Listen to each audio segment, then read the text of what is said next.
That looked like shit.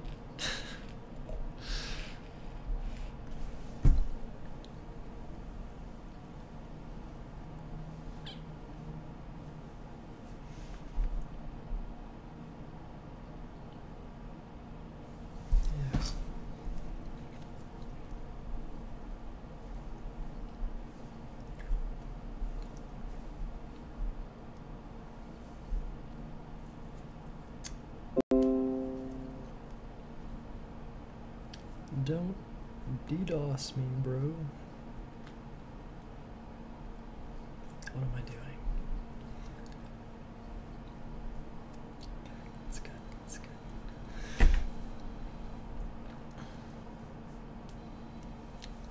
Oh. Okay, it's a little better. Let me fix my makeup.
That's a little better. Hello. Is anybody there?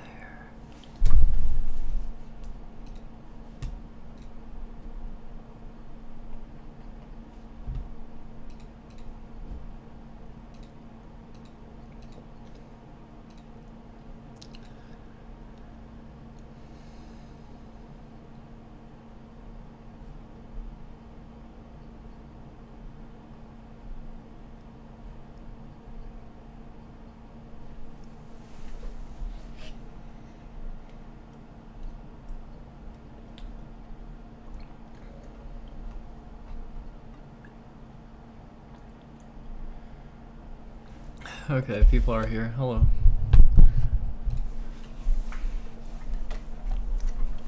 So, 90 minutes. 90 minutes.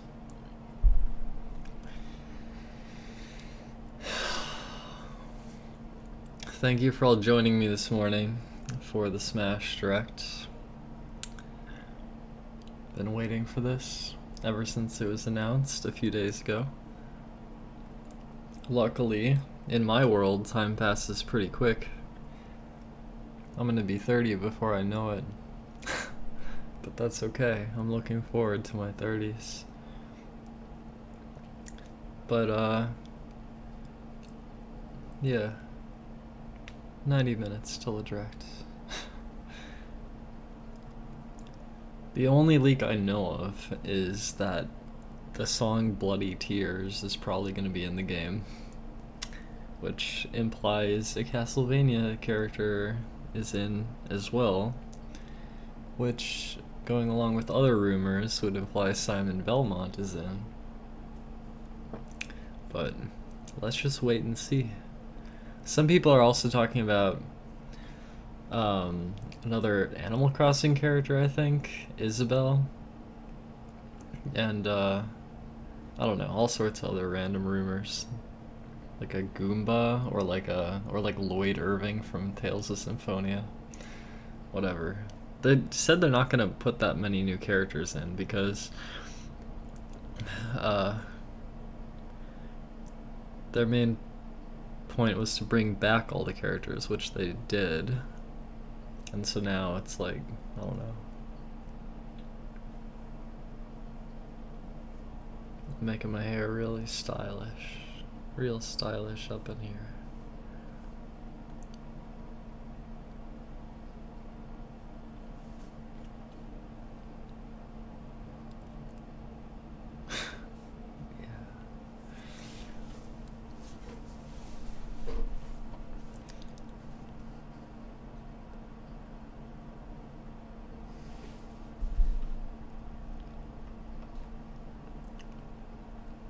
Got some waves happening. A little.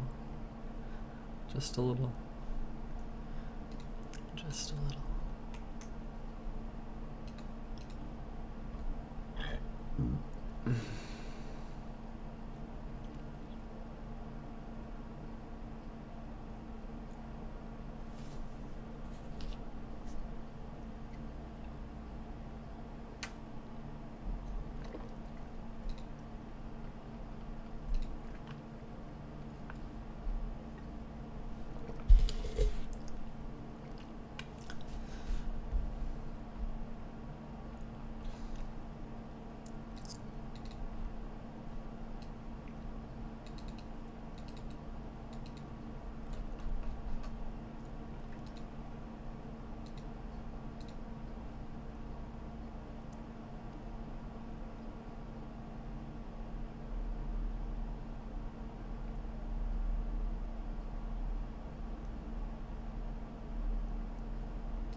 Yeah, I don't have many viewers.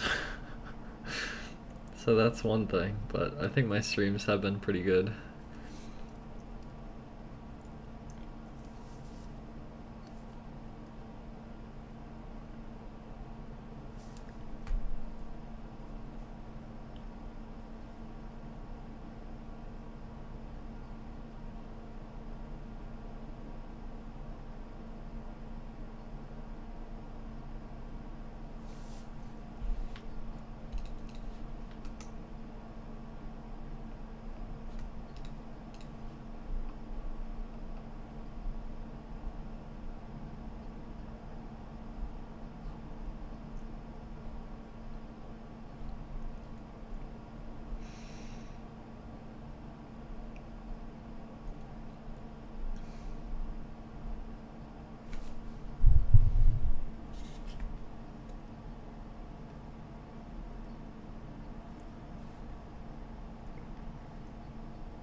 I still get the stream up.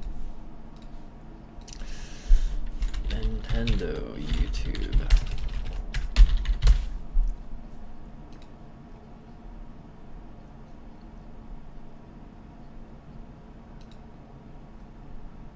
No, they don't have it up yet. Of course, it's too early.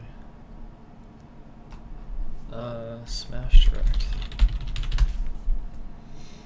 Watch it here. Watch it right here. Two different websites.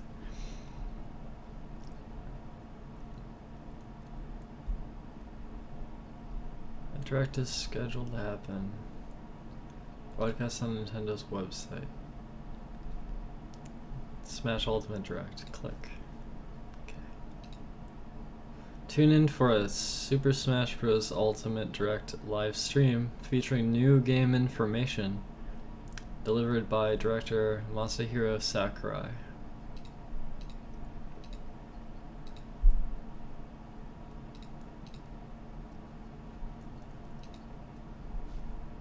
Okay.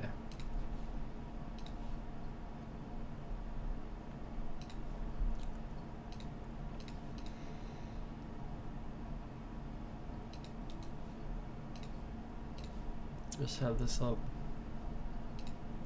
It's fine.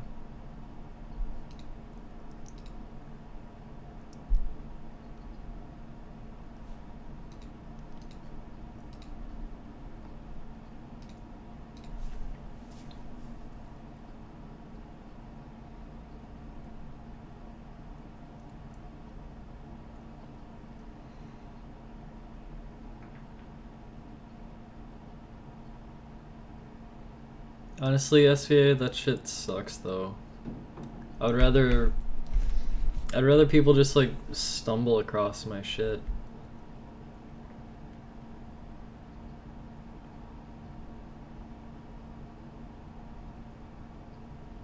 Like Twitch front page, that shit sucks. You don't even get, like, you get a bunch of viewers once and then they leave. And it's like, then it's like, you're supposed to be showcasing what a good streamer you are. And it's like, fuck this.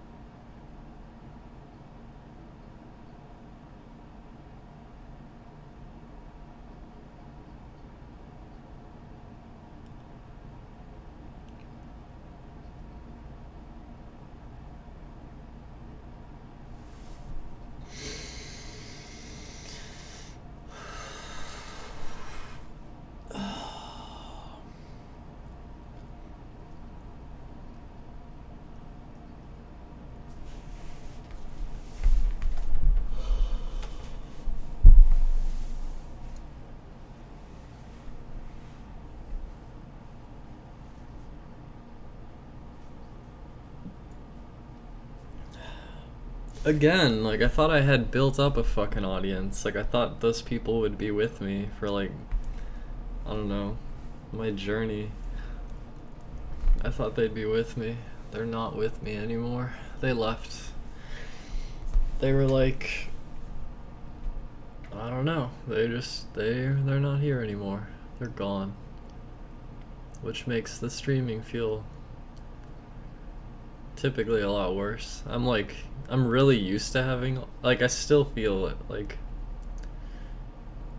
I don't know. It's been like 4 years, so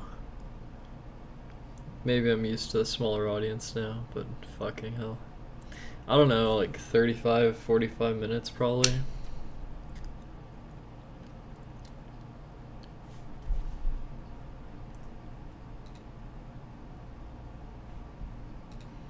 Oh, by the way,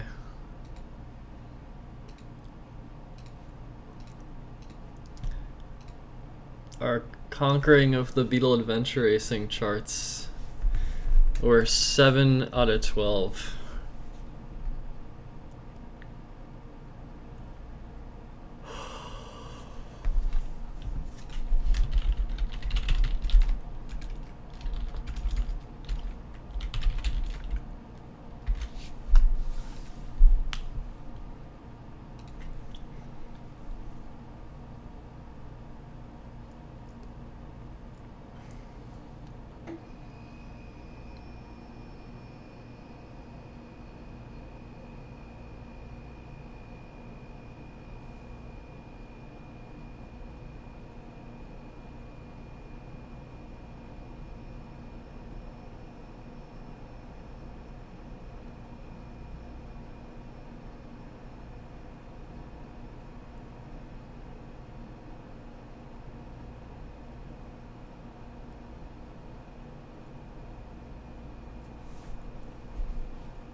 I like how we keep Beetle Adventure Racing relevant in 2018. That's really cool.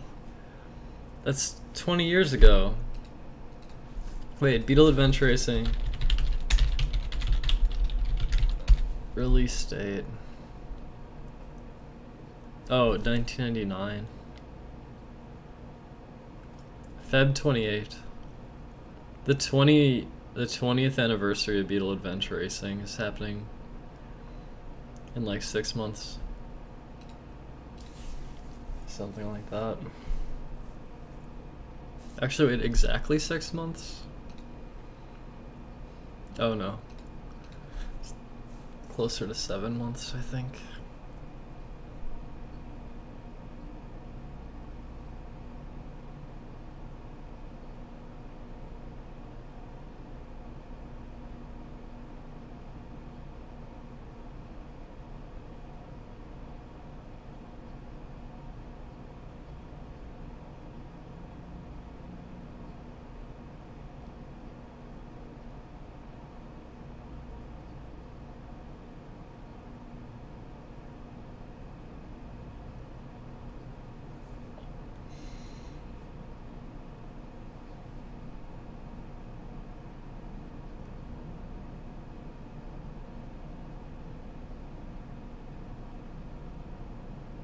I'm not gonna do shit. I'm gonna sit here and wait.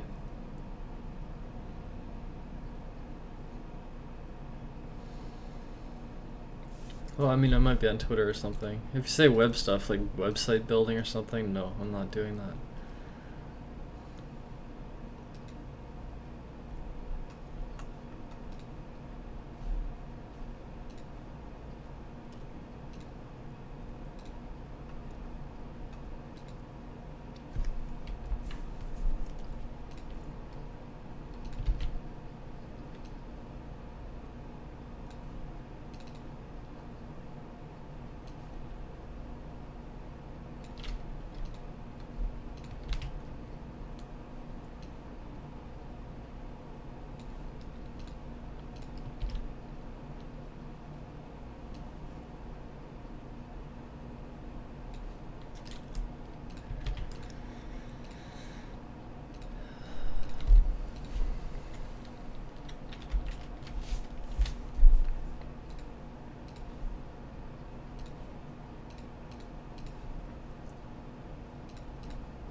He already knows.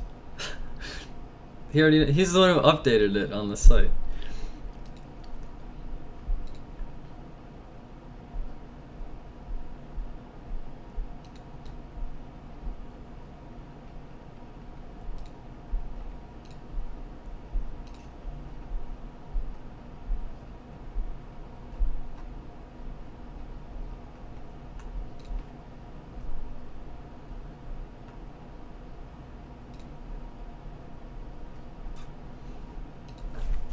Smash direct in an hour and 10 minutes.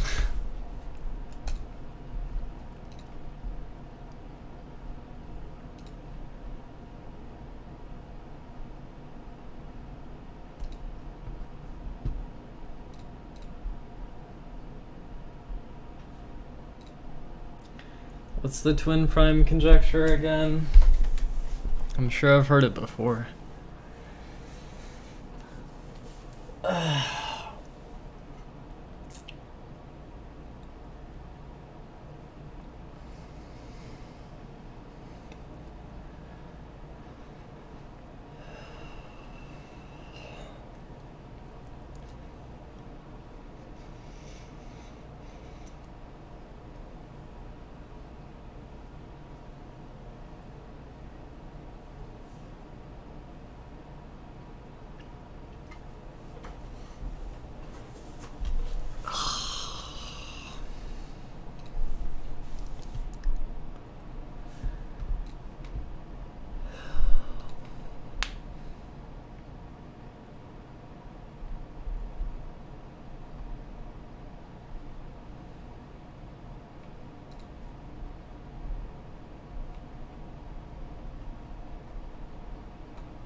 Oh, yeah, yeah. An infinite amount of twin primes. Yeah, yeah. That's right.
If you can prove it.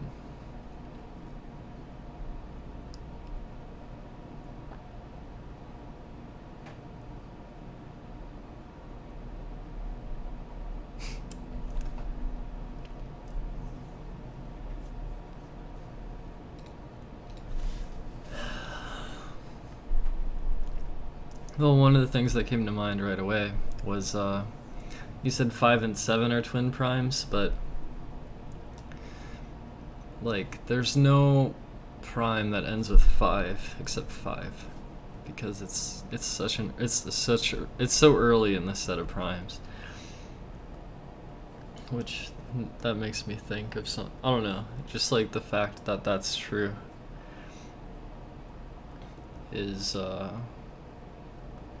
there's different behavior of like where the primes are on the really early numbers, like 2 or whatever, right? Like that's like a joke. 2, 5, these are like, I don't know, they're only primes because they're at the start, you know? You go mad fucking deep, you'll never find a prime with 2 or 5 at the end.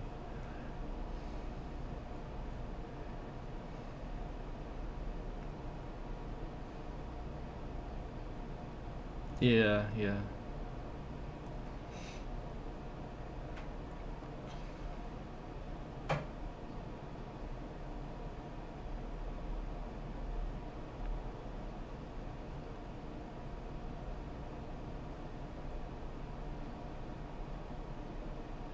Do the primes become more spaced out as you go deeper? I don't even know how it works.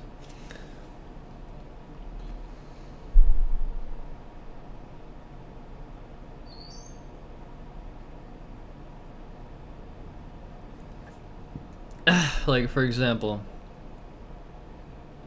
like, are there more primes between 1 and 1,000 compared to 1,001 to 2,000? So there's less primes in the second set of numbers. Okay.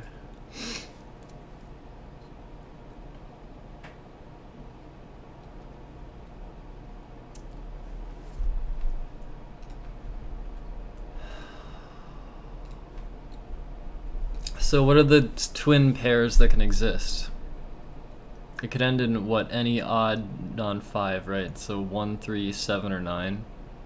So 3 to 7 wouldn't be a twin prime, right? So it'd have to be either 1, 3 or 7, 9 to make a twin prime. Or 9, 1, I guess. 9, 1. Are there twin primes that end in 9 and then 1?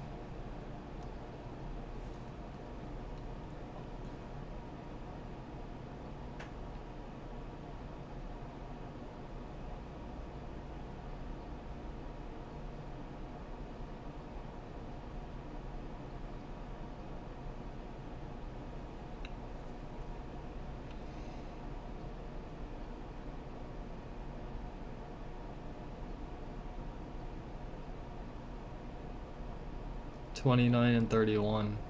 Okay. This is so interesting. It's like the twin primes can't exist around the number 5, but they can exist on the other pairs of odd numbers. The number 5 though is out of bounds for some reason because it's divisible by 5, but it's kind of strange because it's like all the other odd numbers are fine. 1, 3, 7, 9. But 5 is not fine. And all the even numbers are rip except 2.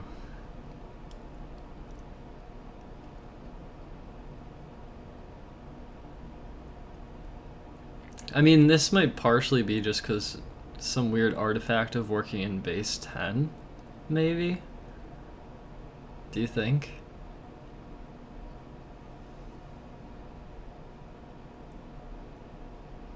Like, what if it was base 12 or something? Let's say we do a list of primes in base 12.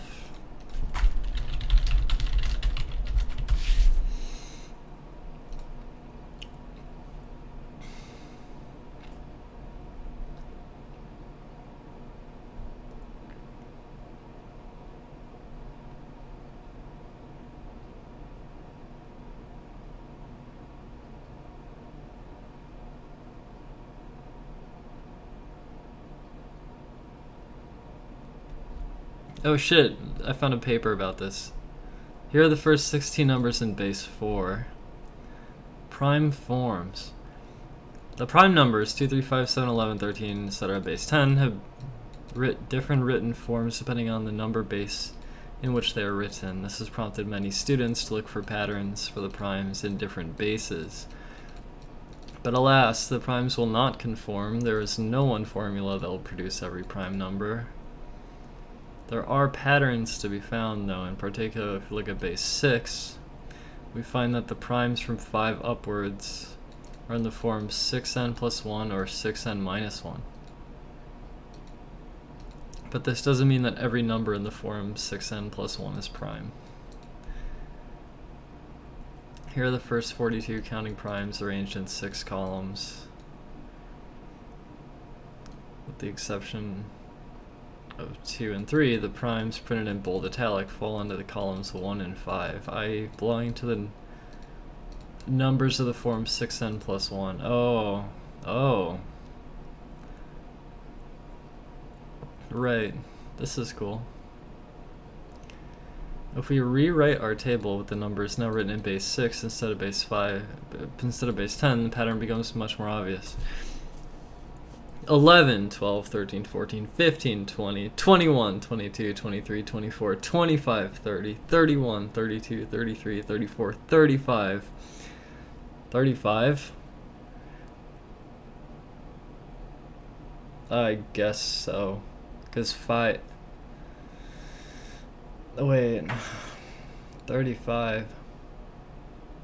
Wait, 15? Wait. Am I... 15 means 11 in base 10. In base 6 it's 15. I guess the whole divide by 5 thing's different then. Yeah, okay, so basically in base 6 the primes are, they end in 1 or 5.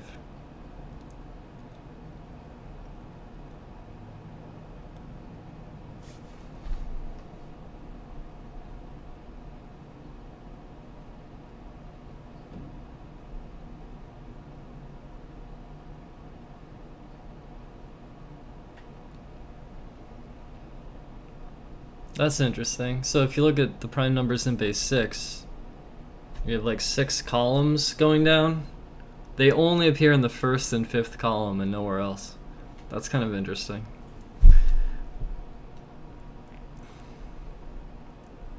Base 4, they only appear in the 1st and 2nd column. Base 12 is what I was talking about. Base 12, they appear in the 1st, the 5th column, the 7th column, and the 9th, 10th, 11th column.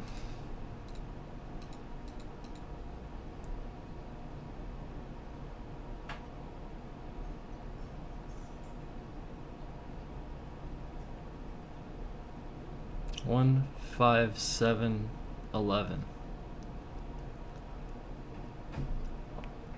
So in base 12, then the twin pairs can only appear in 2 spots then, right? They can only appear... They can be 11 and 1, or they can be 5 and 7. Because we're talking about the twin primes. Either way, no matter what base you write them in, like these twin pairs. I like the base 6 actually. It's really interesting, base 6. Because basically all the twin primes have to be 1 and 5. They have to end in 1 and 5. And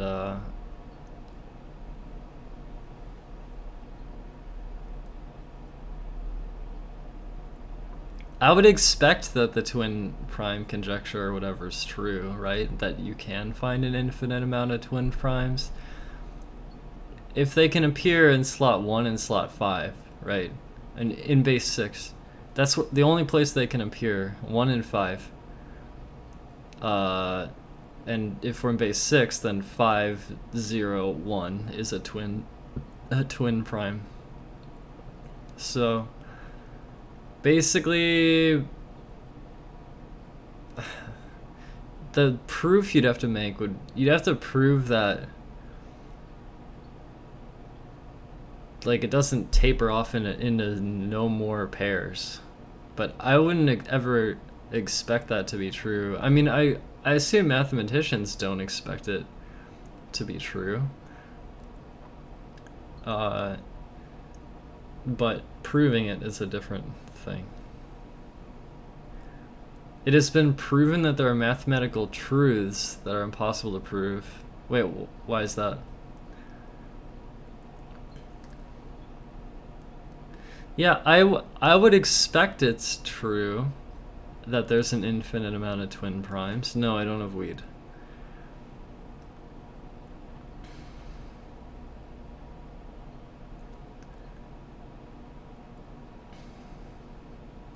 I would expect it to be true that there's an infinite amount of them, but how to prove that? How would you prove it? This base 6 thing's interesting. Base 12 and the prime numbers. The decimal base quickly and easily reveals the fundamental property of prime numbers. For natural numbers in base 12 greater than 3, all numbers terminating with even digits are divisible by 2 and so are not prime. All odd numbers terminating with 3 or 9 are divisible by 3 and so are not prime. There exists prime numbers of 2 or more digits which terminate in 1, 5, 7, or 11. Hence, the set of natural numbers terminating with 1, 5, 7, or 11 must contain all prime numbers greater than 3 and excludes all odd numbers divisible by 3. It follows that this set is the minimum set to contain all primes greater than 3, rearranging the terminal digits as 1, 7, 11, and 1. Shows the set to be the form 6n plus minus 1. Therefore, the minimum set of natural numbers to contain all primes. Okay. The last statement is a factual property of prime numbers and is therefore true regardless of the number base. It also explains the occurrence of twin primes, since the only possible positions for primes greater than 3 are on each side of the multiples of 6. The fact that the prime number positions are completely controlled by 6, itself the product of 2 and 3, and the companion of our decimal base, is often not realized even by those with an interest in the subject. It is never found in school textbooks, and even Hall and Knight do not mention it in their higher algebra, which is regarded as a standard work. That's fascinating. Base 6 for primes is that's fascinating. Base 6. The primes will occur in 2 of the 6 columns. They occur in the first column and the 5th column. Only. They never appear in the 2nd, 3rd, 4th, or 0th column, whatever, or like, whatever, 6th column. If you draw the column like 1, 2, 3, 4, 5, 10, 11, 12, 13, 14, 15, 20, 21, 22, 23, 24, 25, 30. They only appear in the numbers ending with 1 and 5. And the twin primes are always then a pair of the 5 and then the next 1. So that's interesting. I would expect there to be an infinite number of them. I don't know. I can't prove this. Are you kidding me? I can't do shit about this.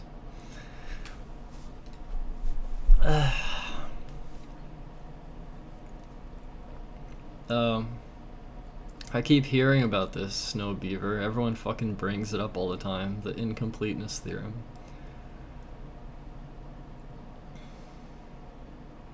I might have watched some prime lecture before. I don't know. Fuck. Watch a lot of videos.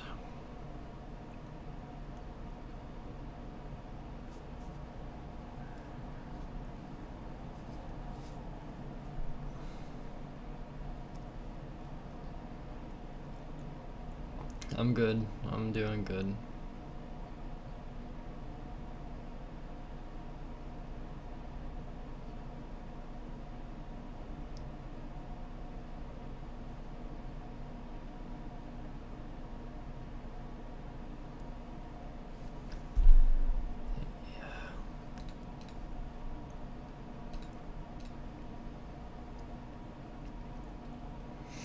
I guess the reason I thought of bases pretty quick is because, like,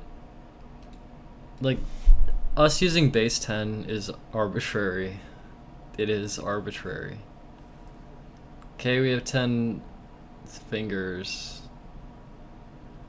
Like, 10 is the number we work with. Like, we just chose 10, okay? And it became kind of standardized. But there's nothing like fundamental about using a base 10 number system. So when it comes to prime numbers, then it made me think of other bases. And I guess base 6 is super relevant for prime numbers then.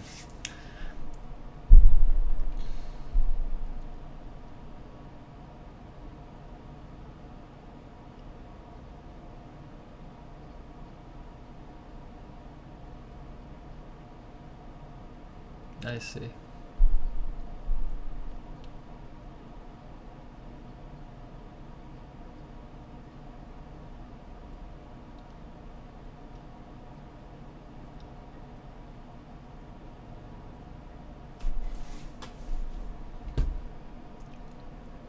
Bum, ba, da, bum. 50 minutes.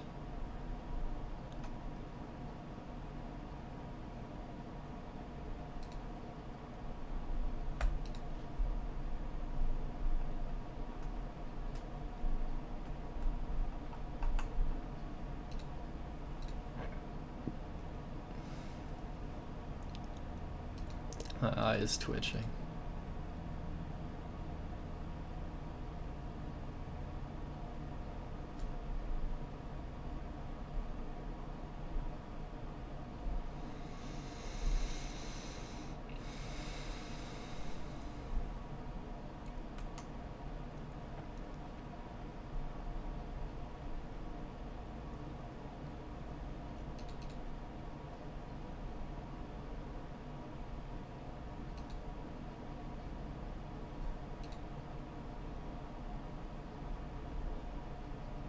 What is this?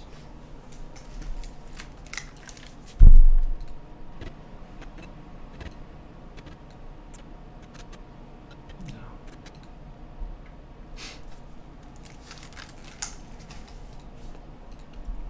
I see.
If you two meet up, you should take a picture. Later, Danny.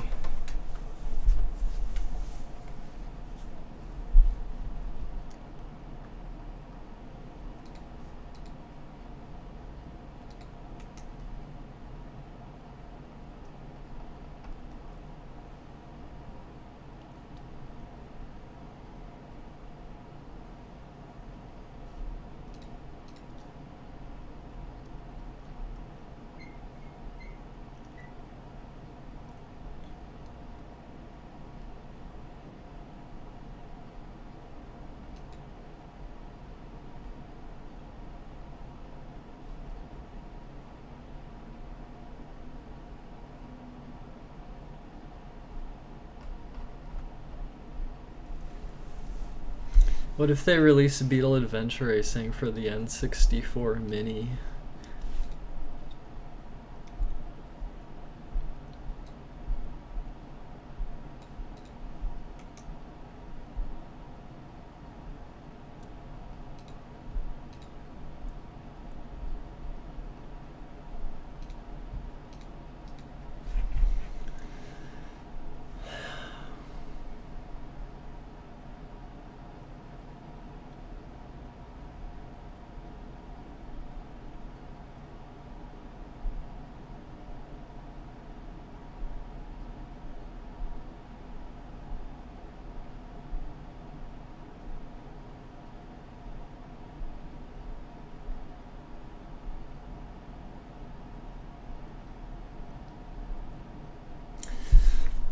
Complex number, like a 2D number, two-dimensional number.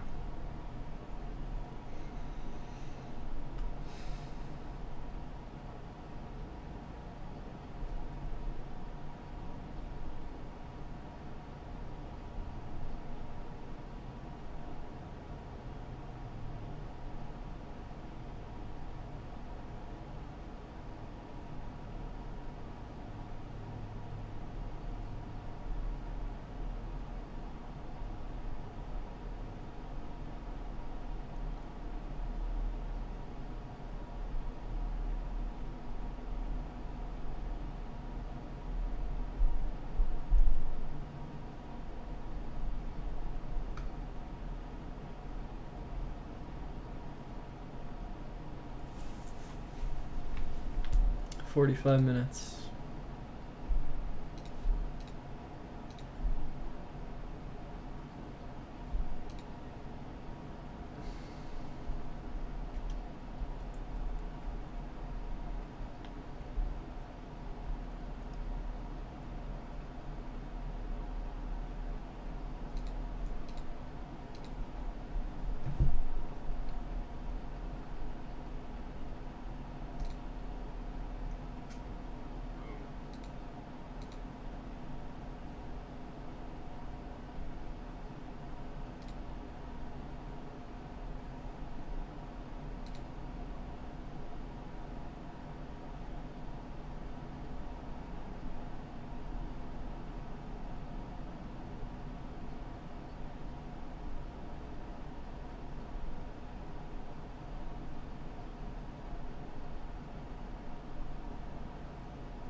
I would like to see Dark Samus. I would also like to see Samus be better, because early impressions show that Samus is like shit tier or bottom tier, like already.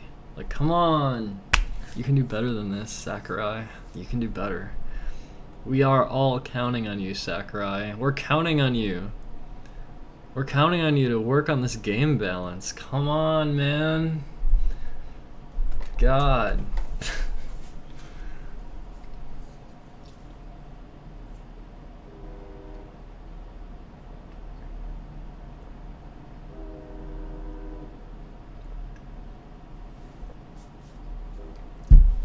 He tweeted that his eyes might be red in the direct because he's really tired or something.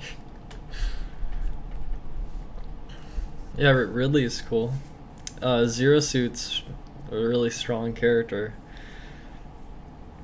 in terms of winning at the game, because her flip kick is ridiculous. Her jab comes out on the first frame, and I don't know. She's got really safe aerials. Her up special KOs people, and you can carry people to the top and KO them.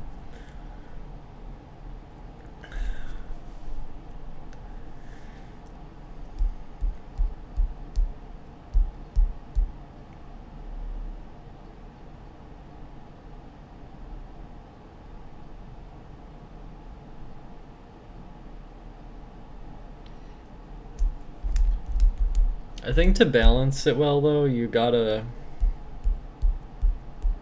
have a firm understanding of like the metagame. You need a firm understanding.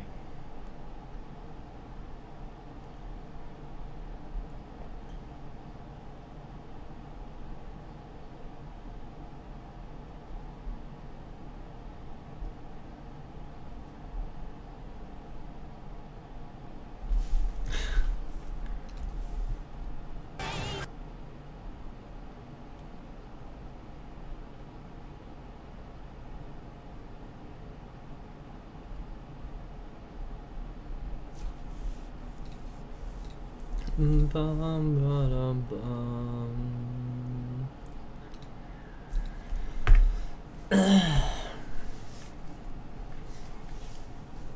The number of atoms in the universe, 80 digits.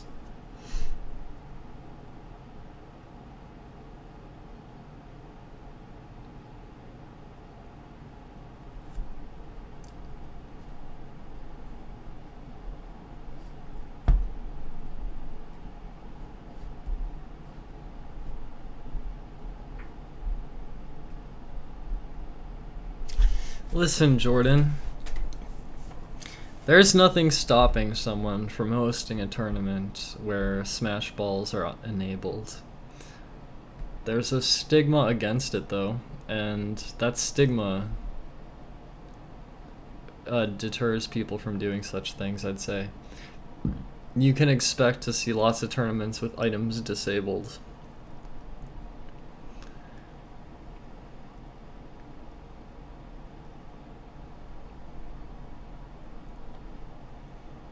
I would like to see, alongside no item tournaments, some tournaments with items on. I would like to see some item tournaments. I would say you would do it by turning all items on medium. Just all items on medium, really simple. And just, yeah. They should hire 6 professional players, put them on balance testing in their own room until the game is finished. Yeah, actually. Yeah, like if let's say they got like Mewtwo King 0, MK Leo, Salem, DeBuzz,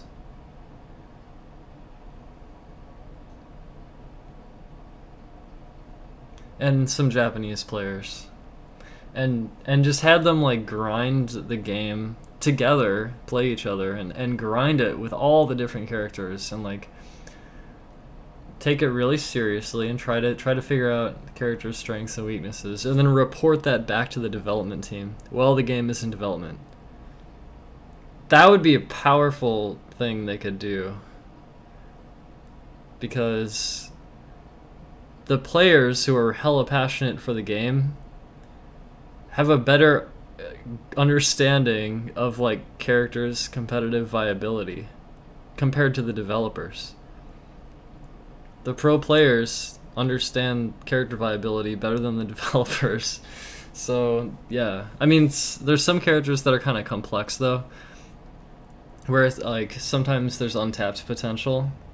But I'm saying that, like, for a lot of characters though, like for example, like comparing like Samus versus Sheik, or like Samus and Sheik, just comparing them, like comparing Samus and Sheik in Smash Ultimate, it's probably really apparent to like everybody who's good at the game that Sheik looks like a much stronger character than Samus.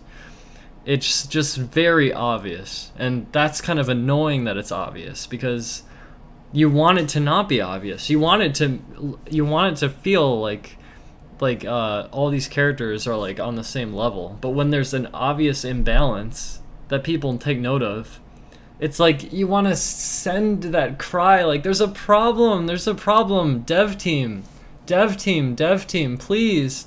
Samus needs to be better. Sheik could be toned down a little bit maybe, and Samus could be brought up a little bit. Like, balance it out. Come on, dev team, come on. And like, if they did have some pro players hired by Nintendo, they could get that feedback like in development.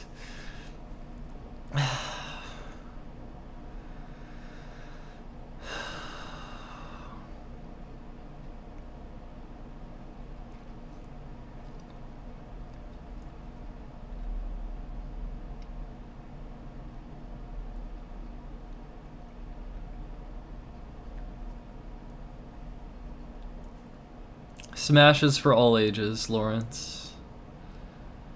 All ages.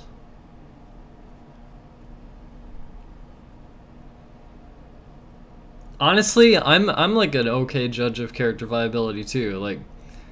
Like I knew Zelda was bottom tier like instantly when Smash 4 came out. Like I knew it like right away. They could fucking hire me. I would be one of the testers. Fuck it. I can tell if a character's bad. I can tell if a character is bad. I can tell if a character is good. I can tell if a character's bad. If they hired me to do it, I would definitely fly to Japan, sit in a room for 6 months and practice the fuck out of the game and give feedback with other players. That would be like a dream job act. I would love that actually.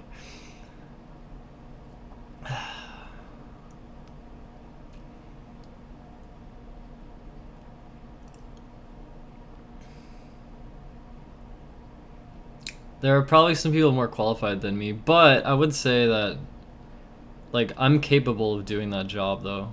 I am capable.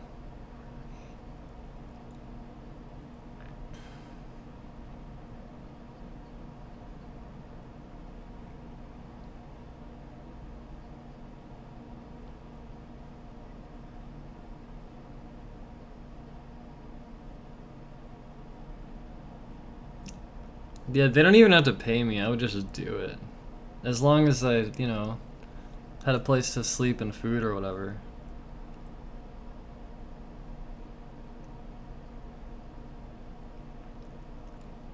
Well, sure, there's complexity, but the balance can be fixed better than it is now. For sure. And like, it seems that the devs are more oblivious than the pro players when it comes to character balance.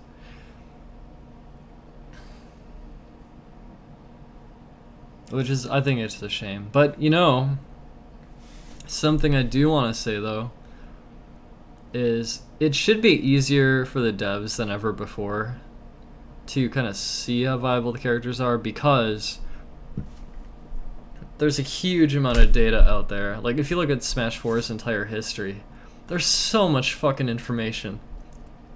about like how good the characters are in practice, and like also all these top player opinions like kind of proven again and again. And there's like a truth to it, and it would be really good if they could fix that. But it looks like it does look like Samus is really bad, for example. That's just one example already in Ultimate. This is early, but like really though, like fuck. And if Zelda's down special, if it's not, like, it's interesting that it's their biggest potential for like being good is like if her down special is like very usable. We'll see.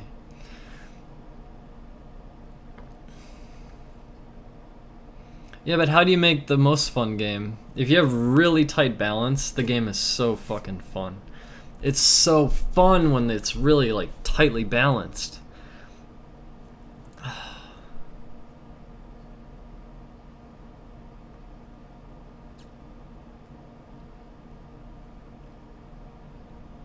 You can adjust so many different things, Technoweasel, and there's so many different ways you could like work on balancing the cast. There's no excuse for like leaving shit like Samus being really, really bad. It's like, come on.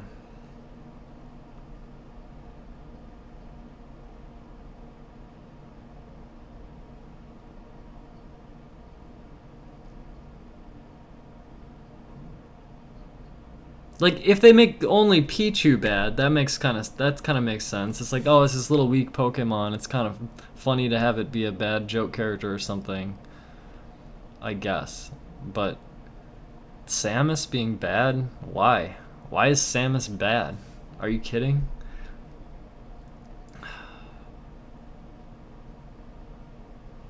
It doesn't need to have it doesn't need perfect balance. I'm just saying it should be a goal to balance the cast better than before. Like if this is melee balance and this is like brawl balance, and then like this is like Smash 4 balance, then they should try to get Ultimate to be more like this. Or I mean, ideally it's like you can't even tell anymore, but try to balance it.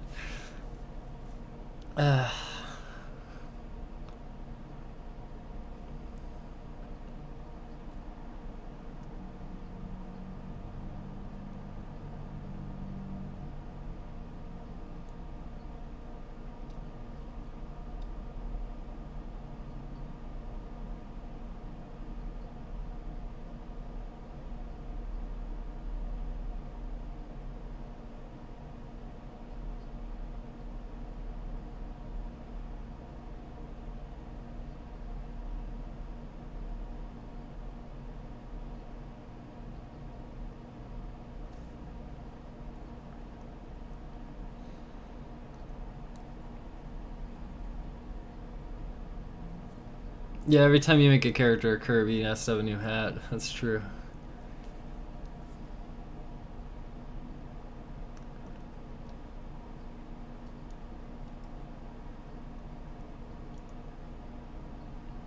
I've never looked into that.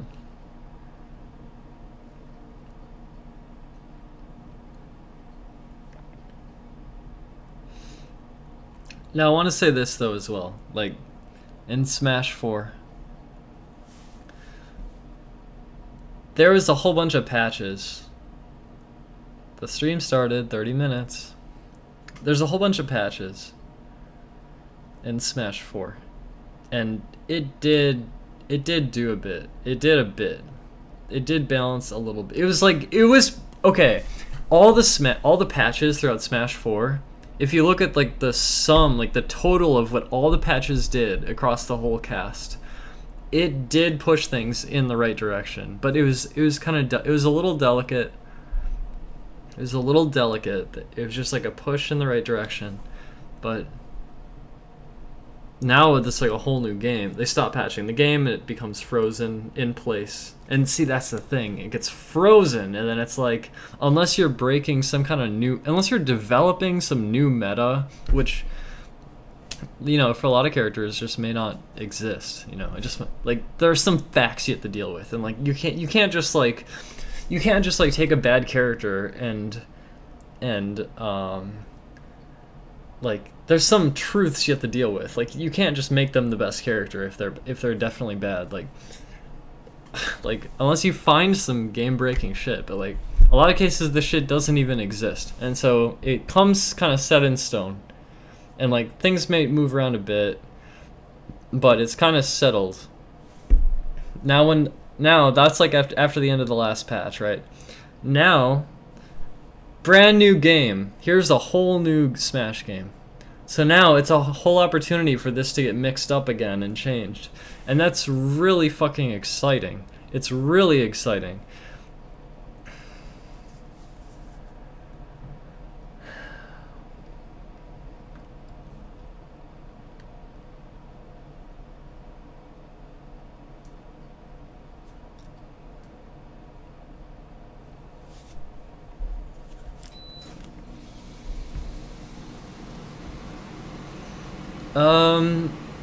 Maybe, Jordan. I would like to see them to continue to patch the game. Like, keep patching it.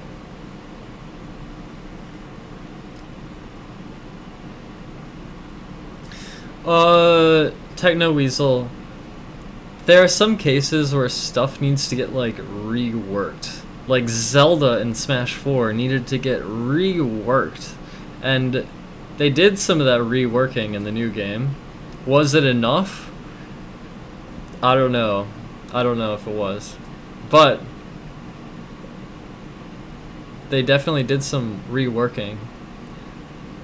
It's like typically when they're patching Smash, they're just like making the hitbox different, or like, or I think they do, and yeah, they do. They change the hitbox sizes. They change knockback angles and base knockback and knockback growth values, which determine how strong moves are. So they can like change move properties, but typically like reworking a move is not something you see until a new game comes out.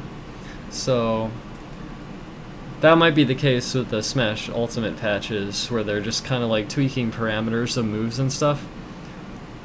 Yeah, well, okay. Ganon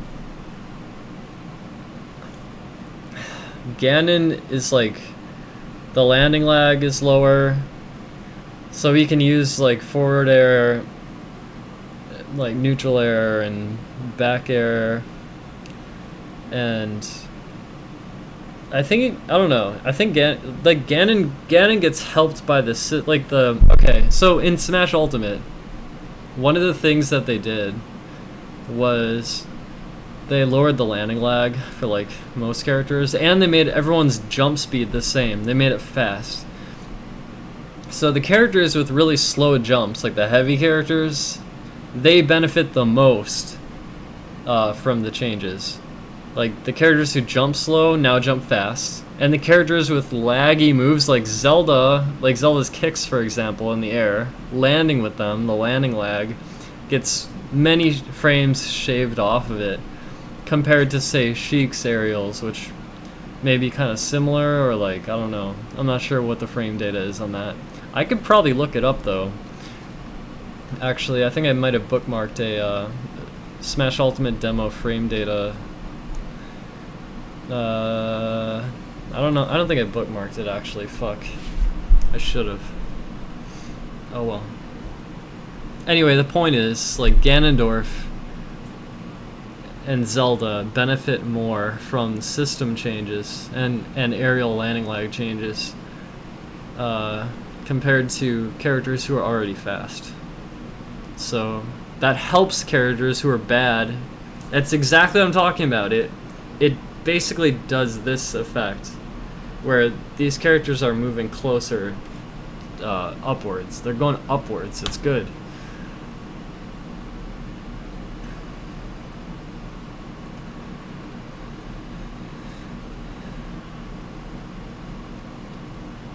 I don't care about Project M of Ultimate. I don't give a fuck. I just want to play Smash Ultimate. Vanilla Smash Ultimate. That's all I want. Don't care about mods. I do not give a single fuck.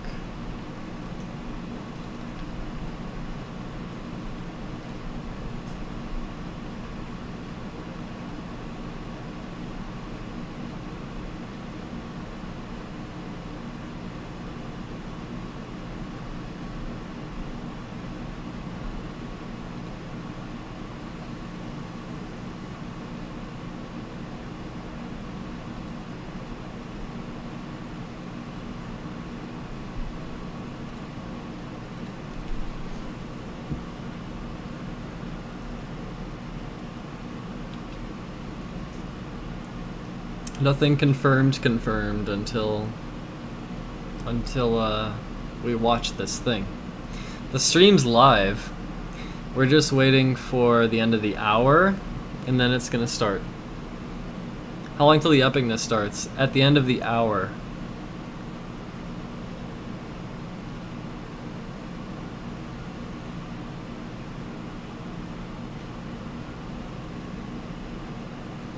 Let me tell you what bad balance does to the game.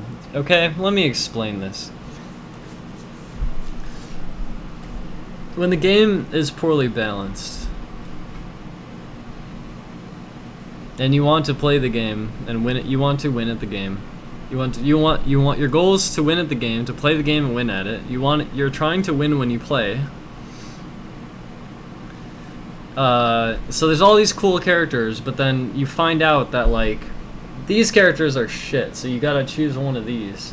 And so your options get limited. And then the player base, a lot of players are all choosing the same characters, and they kind of develop the meta which exists. There's always a meta that exists, and that people find it, and they carve out the meta, and then the meta starts to solidify. So now the meta is solidified, and these characters can't cut it. And so it's kind of like you lose your agency as a player, because it's like, I can't, like, if I try to choose my favorite character, I'm gonna just get bodied. If I try to choose a good character, there's all these other players who are like grinding the character and have it optimized. And if I was to go through the work of doing that, then I'm kind of just like another one of these people doing this, and like the meta gets, it's depressing. It's fucking depressing is what it is. Would I like Rage to be removed? Not necessarily, and actually, from the demo they've showed, that Rage has been reduced.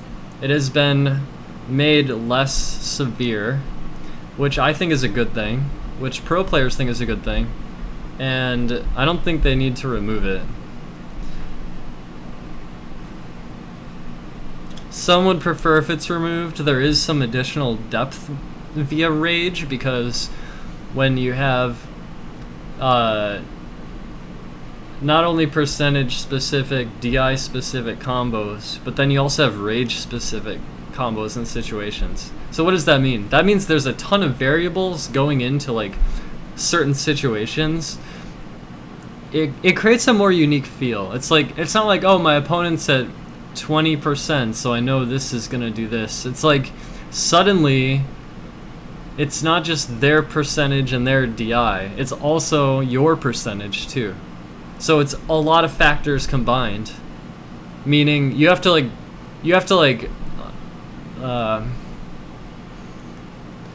part of it is on-the-fly adaptation, or just like getting a sense of the game feel, like kind of like in-tuned sense of the game feel. Another thing is, you could have some stuff memorized, like, oh, if I'm at low, if I'm at no rage, then this, or if I'm at high rage, then this.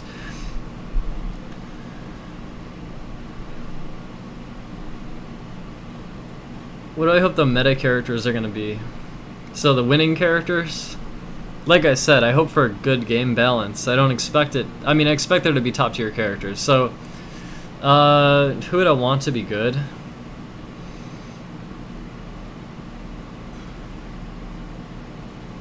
I don't know, actually. Zelda. Well, I don't know. I don't know. Who meta characters? Let's see. So there might be like Snake and Sheik and maybe Inkling. I'm talking like realistically. Trying to be realistic right now. Sheik, Snake, Inkling, maybe like Marth, Sonic, maybe I want to say some of the Smash 4 top tiers like Bayo and Cloud, but maybe not as much now. They did a good nerf to Cloud. Ice Climbers, these are not characters I want to be top tier. These are characters I think could be top tier. Okay, Ice Climbers, okay, when you grab someone with Ice Climbers, the other Ice Climber just dances happily and cannot attack or grab. So there's no chain grabs and there's no wobbling, which means that Ice Climbers are finally not fucking annoying anymore. So that actually makes me curious about playing Ice Climbers myself. Now that the throwing game is not super fucking ridiculous, it might be fun to play some Ice Climbers. Bayonetta will probably be high tier at worst. I could definitely see that. I could see that. However, I do think MKLeo is a hero for doing what he did in the Invitational, carrying Ridley off the top of greens multiple times in front of Sakurai. That was really good. I'm glad that happened. So I hope Bayo gets some nerfs, because honestly, watching Evo, damn, there's so many situations where Bayo does get the off-the-top kill. Like, people fighting so hard, but then you just get super fucked off the top. And it feels like I would rather that be reduced or nerfed. Same with Zero Suit Samus. Zero Suit Samus can do the up air, up B, off the top shit. And it's like, I hope it gets nerfed. I don't want to see that as much. I was okay with Donkey Kong and Bowser doing up throw, up air. That's fine. Donkey Kong and Bowser can have some throw kills, okay? That's fine. Fucking Zero Suit Samus and Bayonetta doing that shit, that was like fucking oppressive. Okay, I'm gonna go to the bathroom.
I guess I'd like to talk about characters that I think could potentially be good, that I would also maybe be interested in playing. So, I think I'd be interested in playing Zero Suit Samus, Marth, and Inkling. So, those three, I think. Also, Marth could be swapped out with either Lucina, maybe Lucina, maybe I would probably play some Roy too, and Ike is supposed to be good too, so that's kind of weird. It's like a lot of Fire Emblem sword characters. Yeah, I don't know. I used to compete, yeah, I did. And I still consider it competing when I play online. It's still the same spirit to me. To me, it's the same spirit. You're afraid Inkling's gonna be OP. I'm not afraid of them being OP. If they are OP, I might just fucking play them. I don't know. They might be really good. They might be. They might be really good. I like Inkling though. I think Splatoon 2 is awesome, and like, I could see myself playing Inkling in Smash Ultimate.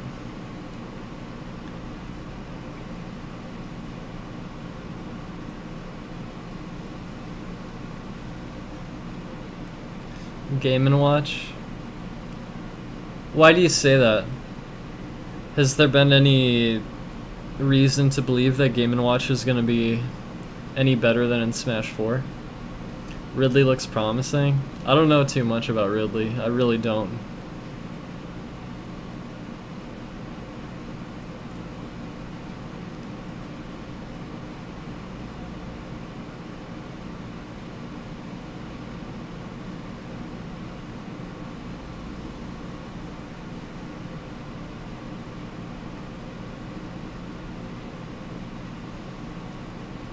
I'm all about competitive discussion, so like, yeah, that's what I like to talk about with this game.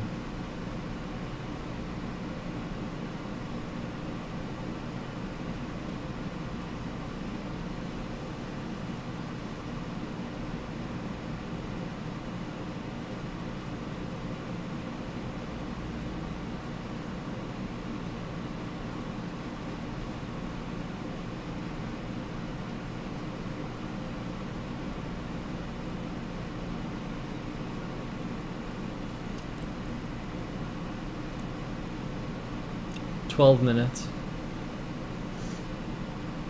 My least favorite character to play as is Lucas, Ryu, and probably Lucas and Ryu. I just never learned Ryu. Lucas is probably my least favorite character.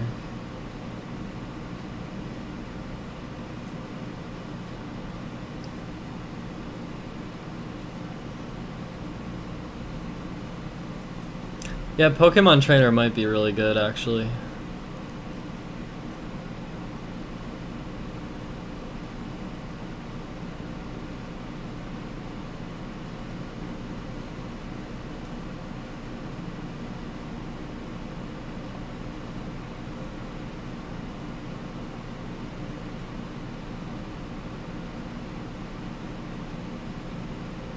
Shit's in 10 minutes, everyone. Are you ready?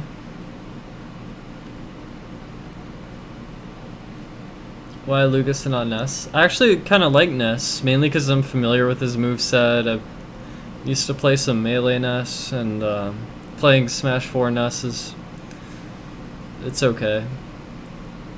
But Lucas just is weird to me, I don't know.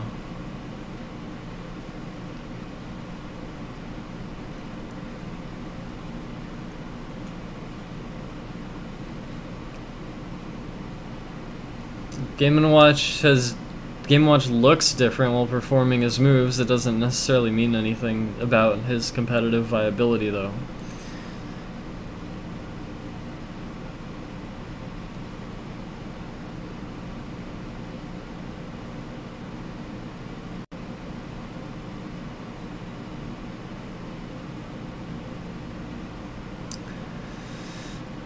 Nine minutes, y'all. This shit's real. Shit's real right now.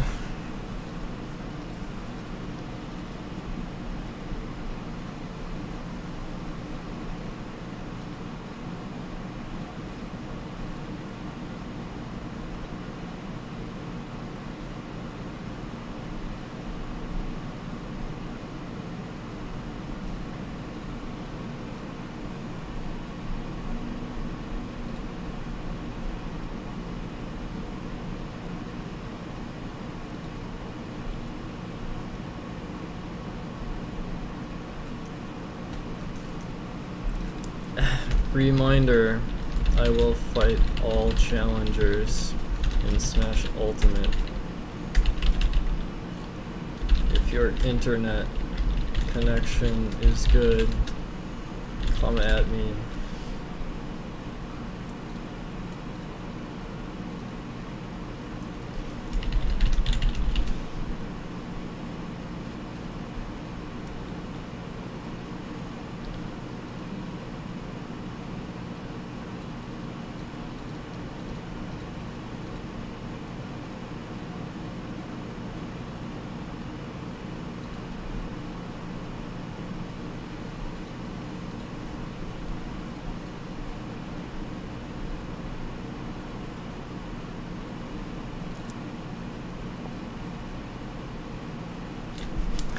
Honestly, I would just like to see maybe some online functionality, maybe some mention of like custom specials or like one-player modes and stuff.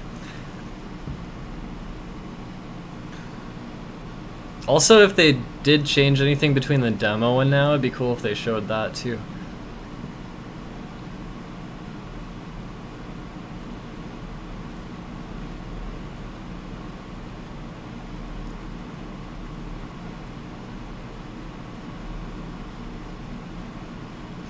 I will fight all challengers in Smash Ultimate. Come at me. We can finally fight. You and I. The internet and Narcissa Wright can finally go to war in Smash Ultimate.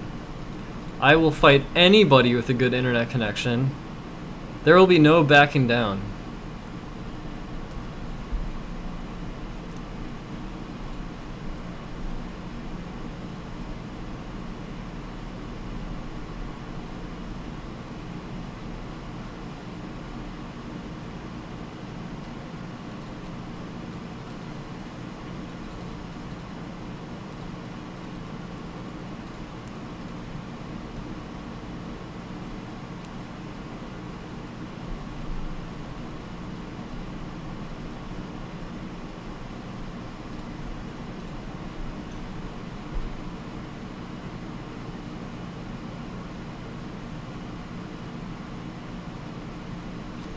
Yeah, I recommend fighting me if you're in the US or Canada. It's probably too shitty if you're in Europe, sorry. Or Australia, sorry.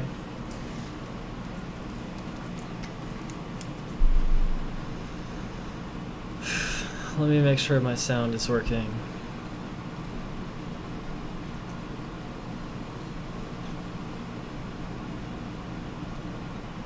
Hi, my name's Talia Gershon, and I'm a scientist at IBM Research.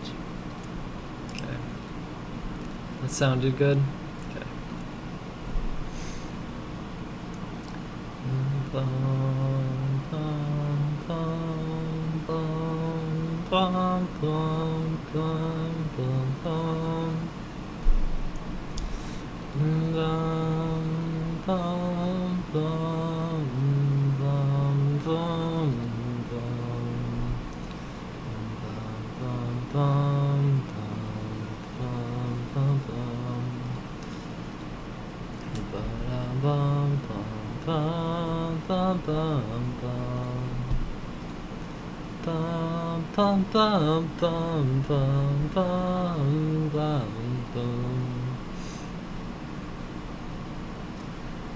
I'm sure the internet will be fine for people who live in a reasonable distance to each other with a wired connection.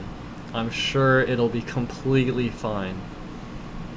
As long as you live within a reasonable distance, say the span of the entire United States, and you have a wired good connection to the internet, it's probably gonna be completely fine. So all these people panicking about Netcode should just fucking learn to buy the LAN adapter.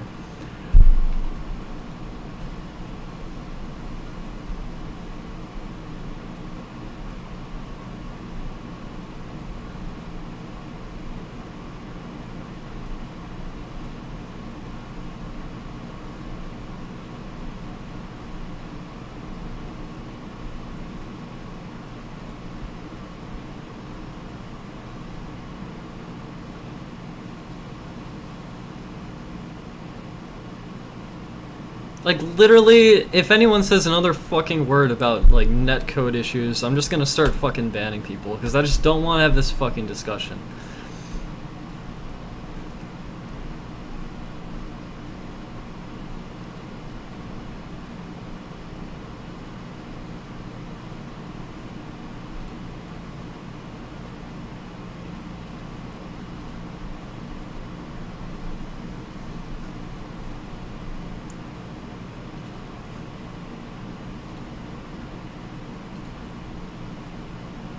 Three minutes.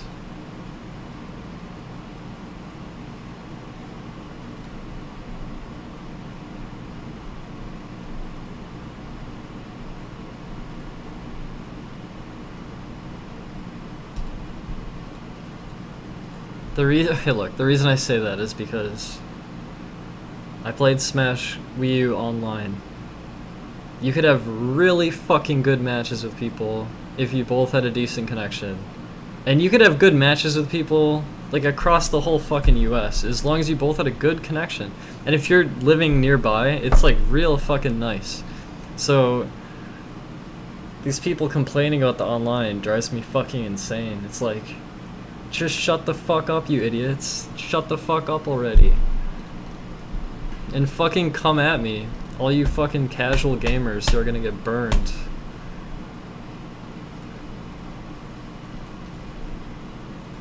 Alright, it's starting in 2 minutes.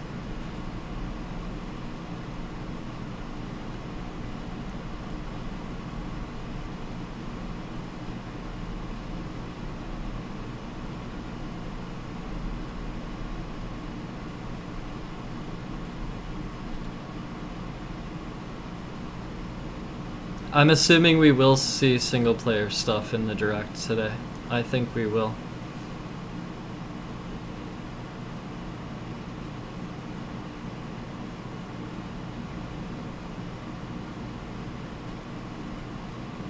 But I don't know if it'll be that much. It might just be like, you know, home run contests, break the targets, board the platforms, invent like a like classic mode, all-star mode, and I don't know, some new gimmick mode or something. Maybe no board the platforms, but that'd be cool if they brought it back. Anyway, we're chilling. Did I buy Smash? No, I'm gonna buy it digitally.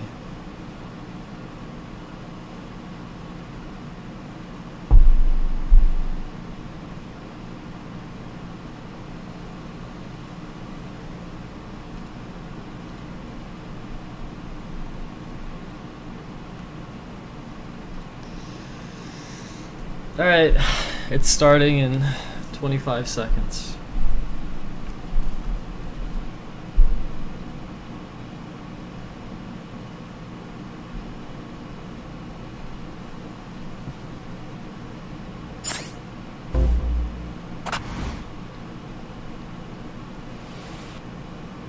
Alright, okay.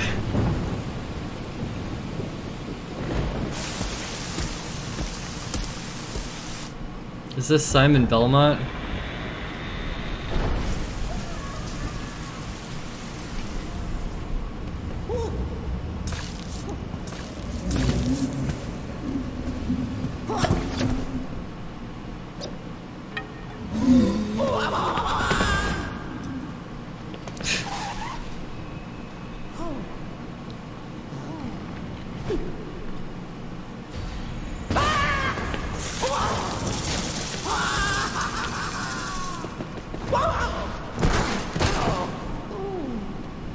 Why doesn't Luigi have the fucking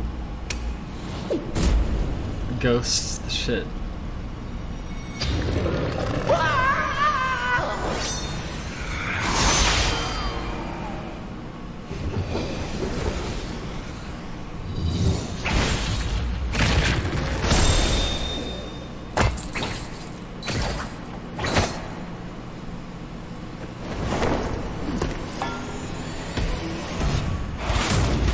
Nice.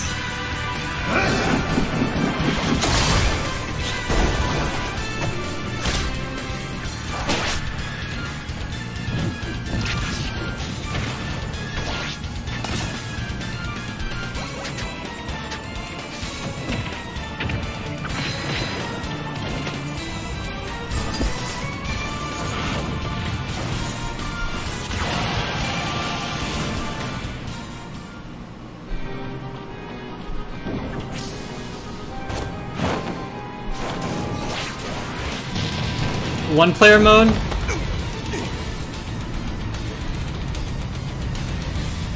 Subspace Emissary? Be gone! You don't belong in this world, monster! Oh, Richter. Ah, that's awesome. Oh, that's awesome. What the fuck was that? Is Alucard an assist trophy? Why is Alucard not a main character? Are you kidding? That...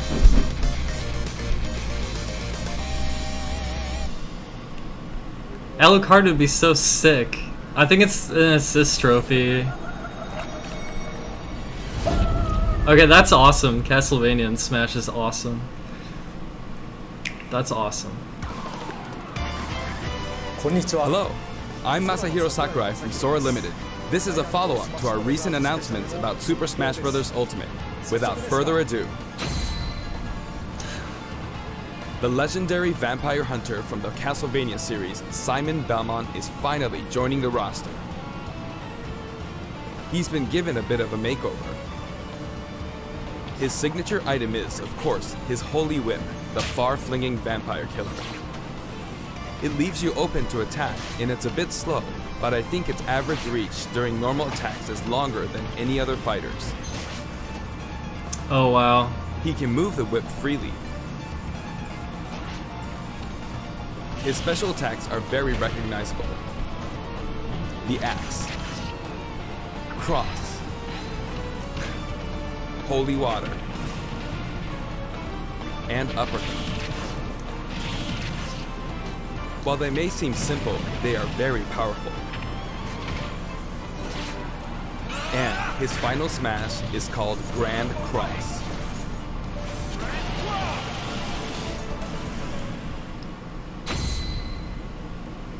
Simon's stage is none other than Dracula's castle. It's the darkest of stages in Super Smash Bros. Ultimate. When an attack hits one of the candlesticks, an item will appear. In this stage, bosses from across the Castlevania series will rear their ugly heads. They make Dracula's castle feel true to the world from whence they came.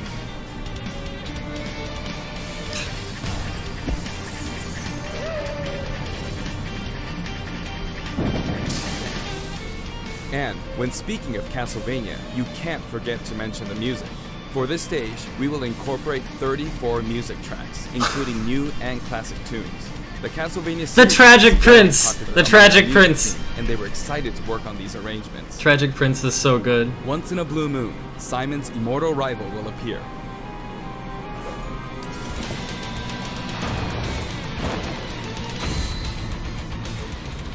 Dracula. Reborn every 100 years, he is eternally fated to wage war against descendants of the Belmont clan. Under what conditions will he appear? Time will tell. Now, for a brand new assist trophy. Alucard's the assist Alucard, trophy. son of Dracula, will lend steel and battle. Load! He wields the Chrysogram, transforms into a bat, and dodges attacks by assuming Nice! He's very similar to his starring role in Oh, why can't he be a character though? Like other assist trophies, he's susceptible to attack and KO as well. That's Nevertheless, so you'll cool. prove to be quite challenging. That's so good. And we have one more fighter for you. The vampire hunter who starred in classics like Castlevania Rondo of Blood, Richter Belmont, joins the battle. Echo Fighter? Richter is an echo fighter based on Simon. Though his strength is Richter. the same, his look, voice, and animations all set him apart. Besides, the Super Smash Bros. Ultimate version of Simon can perform moves derived from Richter in his original games, so it's hard to say who's really echoing who. I hope you'll enjoy them both. Farewell! Richter's I'd like awesome. to introduce two more Echo Fighters from completely different series while we're on the topic. Please take a look.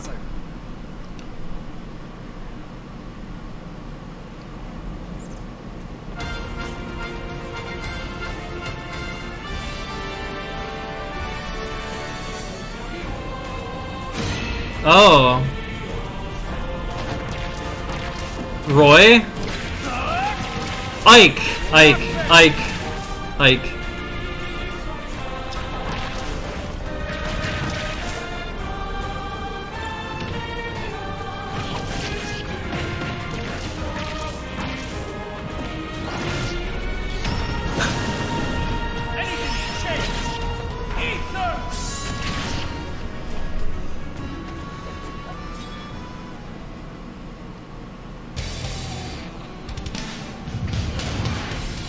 Nice! Nice!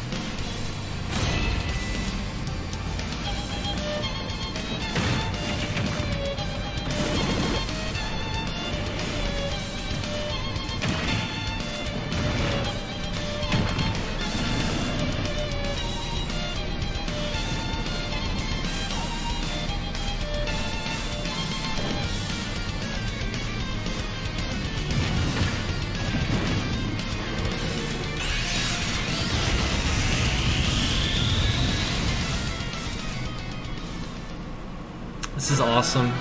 Crom and Dark Samus join the battle. This is You may have seen awesome. this coming. Both fighters have been highly requested. They're each slightly different than the fighters they're based on, so pick whoever you enjoy most. As you can see, depending on your settings, you can either display all Echo fighters separately on the fighter select screen or stack them with the fighters they're based on. When stacked, you can switch between them with the press of a button. This time, we plan to reveal the design of every fighter before the game launches. We'll have a few more to announce later, so stay tuned. Holy shit. Wow. For stages, we're mainly including returning favorites.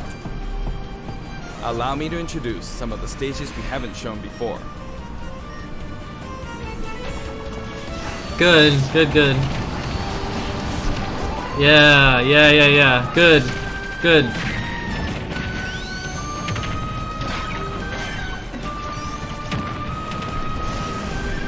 Fuck that stage. Depths, okay, alright.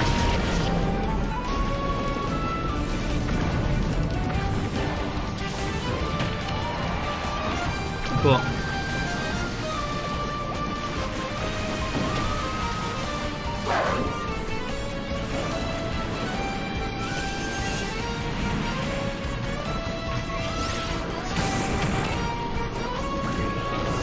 Nice, cool.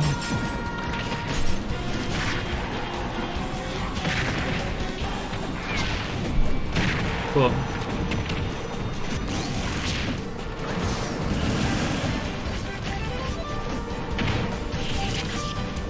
I like that FD better.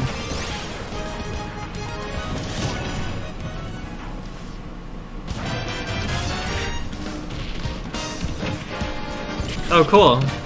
Nice.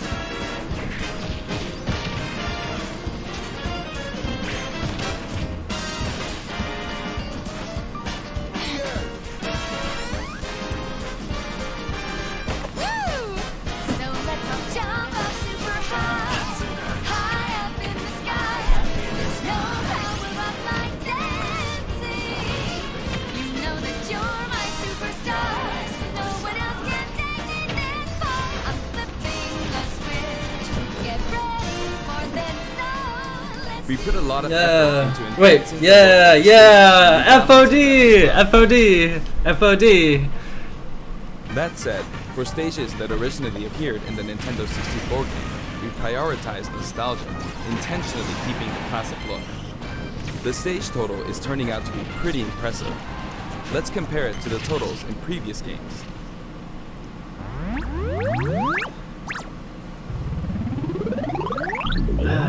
Now the total number of stages is, voila, 103.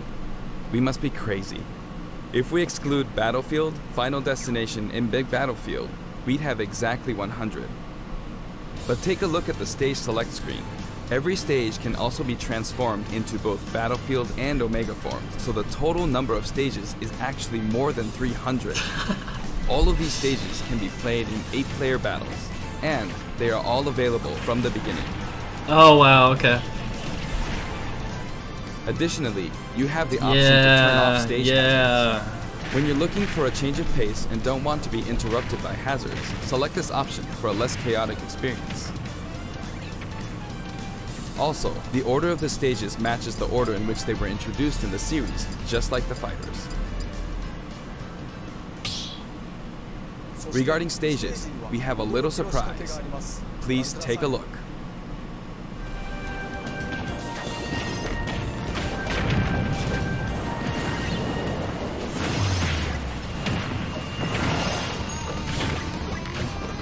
Check that out. While playing, the stage can transform around you. But first, you must select the stage morph option. Then, you can pick 2 stages on the stage select menu. Feel free to choose any stages you like and have fun.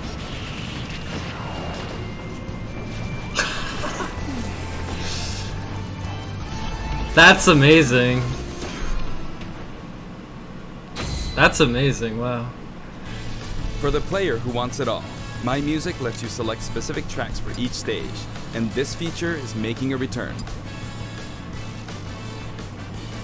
Until now, each stage had its own set of music tracks. Oh! But this time, the tracks are organized by series instead. Series, okay, example, series. As long as you're playing on a stage based on the Legend of Zelda series, Nice. you can pick any of the tracks included from that series. Now for the total number of music tracks from stages. This is also ultimate.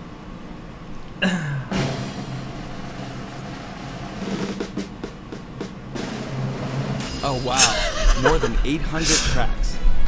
And if we count other types of music, like menus and fanfare, then there's actually about 900 compositions. If you played them all in a row, without looping or stopping, there's more than 28 hours worth of music.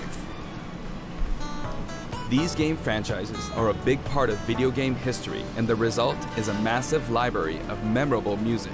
All of this packed into one game. This, in itself, is extraordinary. Wow. Of course, there's a sound test menu as well. For your browsing pleasure, we've sorted all of the tracks by game series. It's like having an album for each series. If a track has no corresponding fighter or stage, or if it's from one title rather than a series, it can be found in the Other section. You can create your own playlists too. Sort them in any order you like, anytime, as much as you want.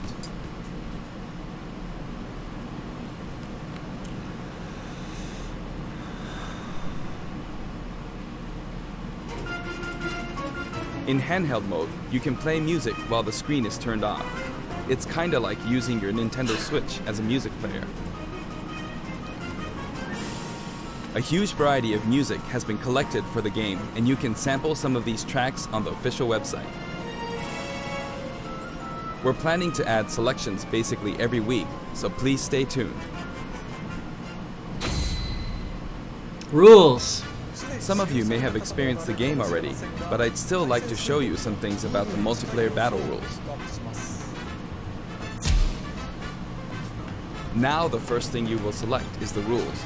If you create your own rule set, you can immediately begin playing with those rules at any time. In addition to time battle and stock battle, stamina battle is now treated as one of the standard Smash modes. Good. There's a different feeling of intensity in these battles.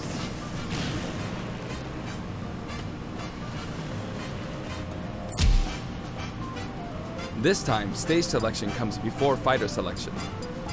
This way, you can pick a fighter based on how well suited they are for the stage. Good. Or let the last battle's loser pick the next stage to even the odds. Nice, nice. In sudden death, you not only start with 300% damage, but the camera will steadily zoom in.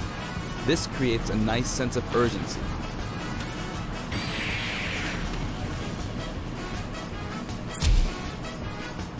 Chargeable final smashes are now a selectable option. During a match, your final smash meter will fill, and then, once it's maxed out, you can use a weaker final smash. Oh! Wow! When you Wow! apply this option to a match, things can get really flashy. If you're up for a party, please try it out. That's really good. That's cool. By the way, no two final smashes will happen simultaneously. That's awesome. That's awesome. There are other additions to the battle modes too. We've added in Squad Strike. Yes! It's a 5-on-5 or 3-on-3 elimination style battle to decide the winner. Each player will use 5 Yes! fighters in Yes! one battle, but it might be fun for multiple players to take turns as well. Oh, wow. We're also including Tourney mode.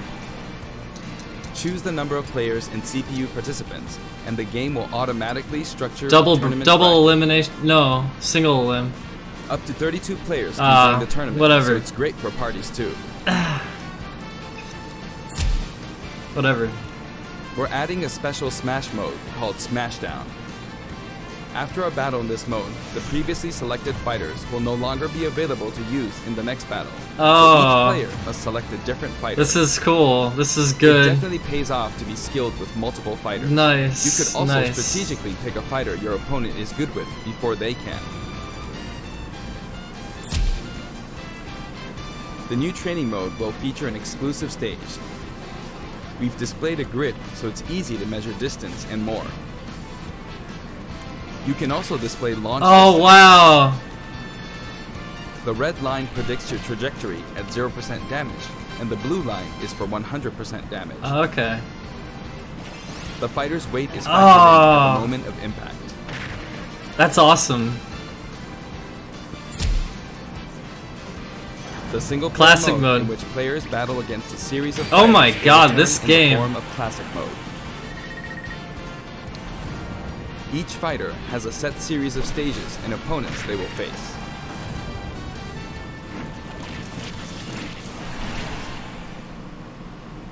Now, let me introduce you to some new items, Pokemon, and assist trophies.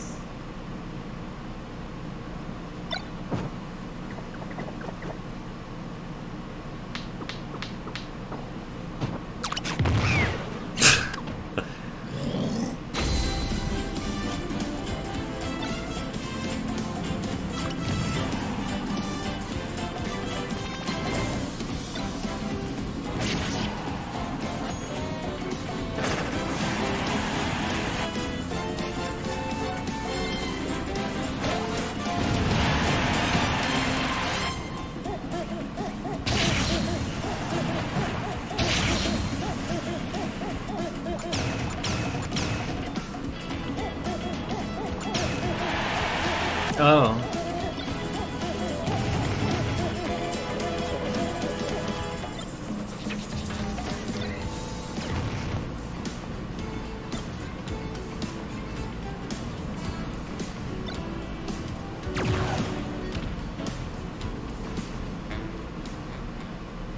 Cool.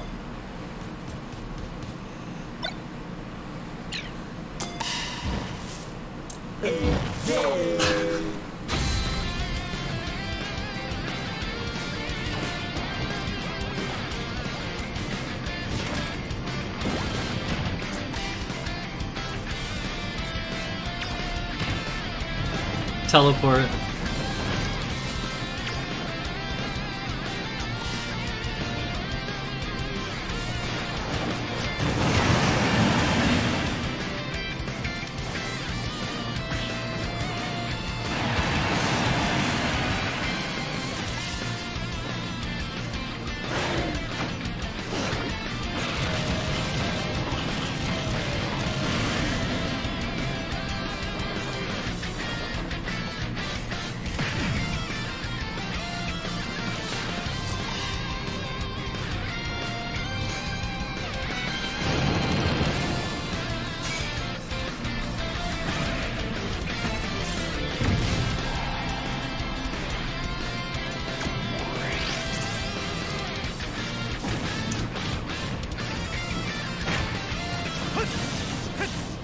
Back to base.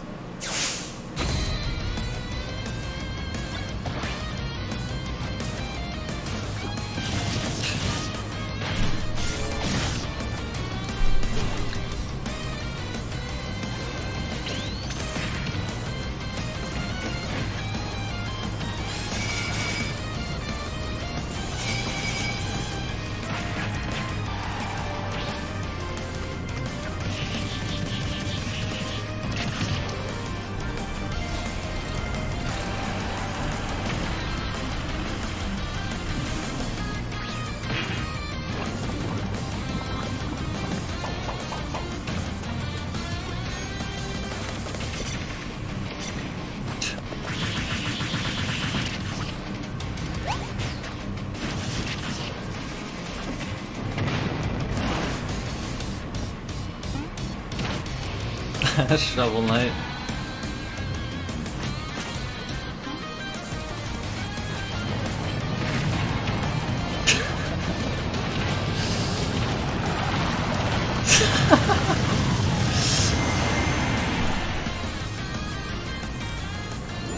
All of them can be considered special guests, and another powerful one has just arrived.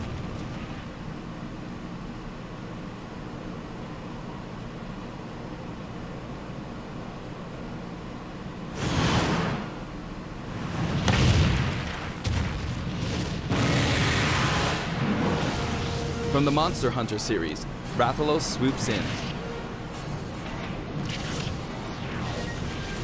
He appears as a boss, but he can also show up as an assist trophy. Actually, he's the first character to appear as both.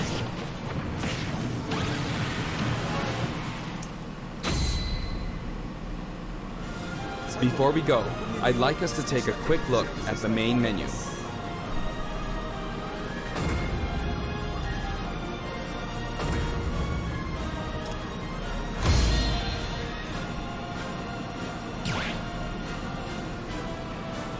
As you can see, there's a mysterious mode here, but we can't talk about that just yet.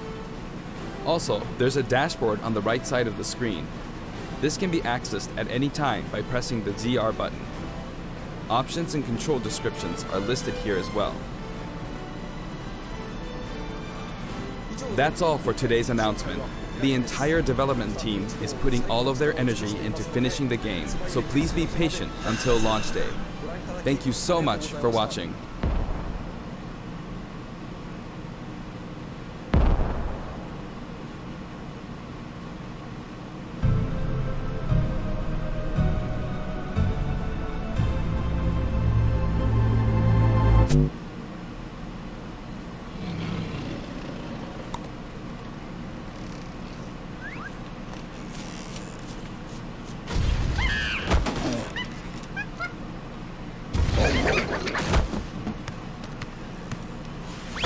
K-Rool?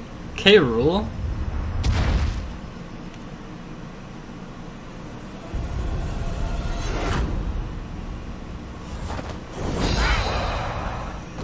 Oh, never mind.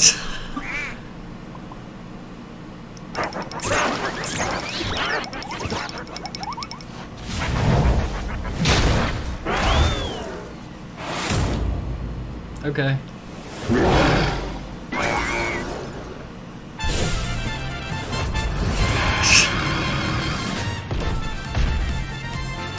Wow.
That was pretty incredible.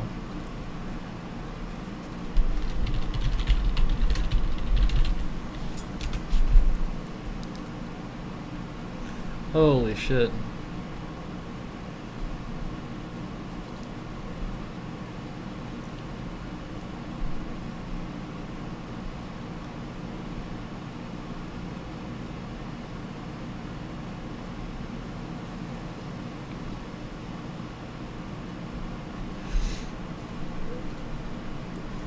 Oh my god.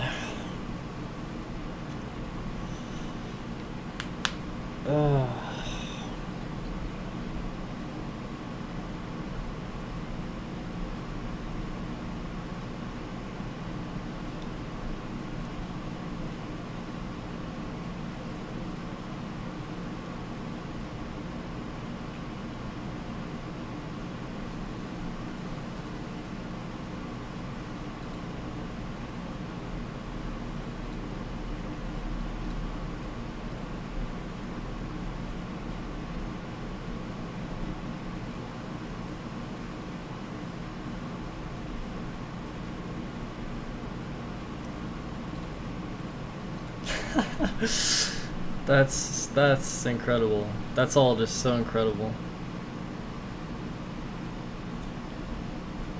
That was really amazing.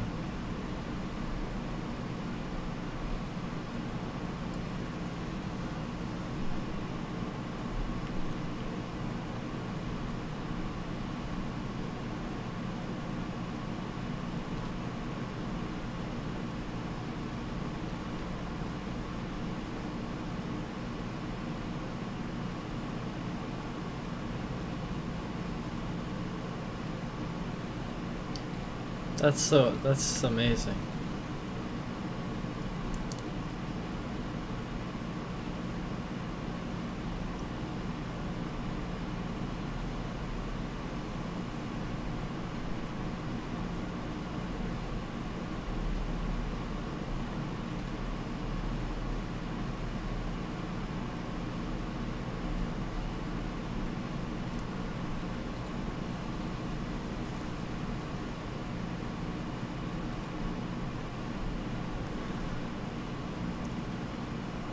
Oh my god.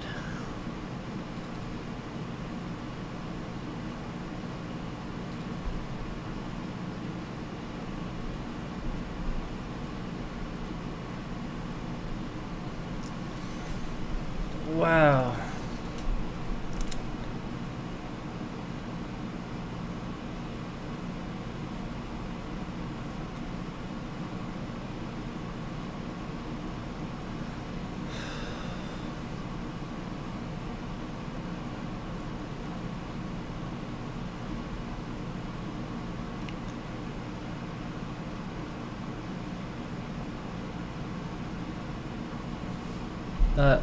I'm like pretty blown away right now.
So 4 months.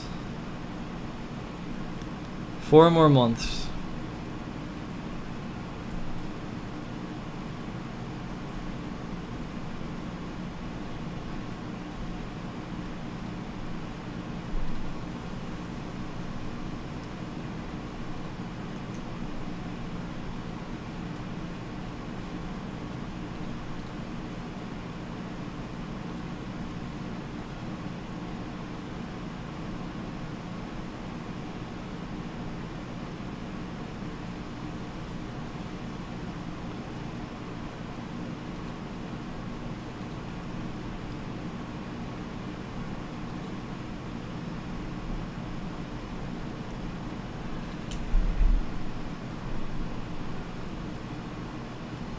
I'm sure it can be turned off, but the fact you can build meter, and the fact they're weaker now too, that's really interesting.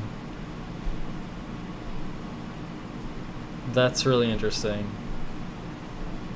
Oh, everything they showed was so good. Like the choose 5 characters, the Iron Man battle thing. That's amazing. Yeah, Fountain of Dreams, Tragic Prince, Crom. I don't know how to pronounce his name. Crom. God damn. God fucking damn. Holy fucking hell. Holy fucking shit. My god.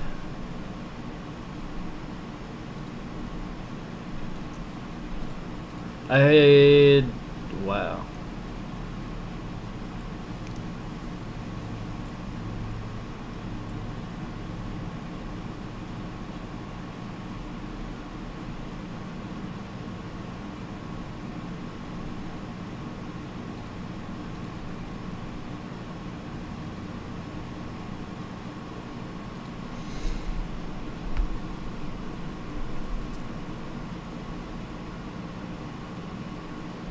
No, listen.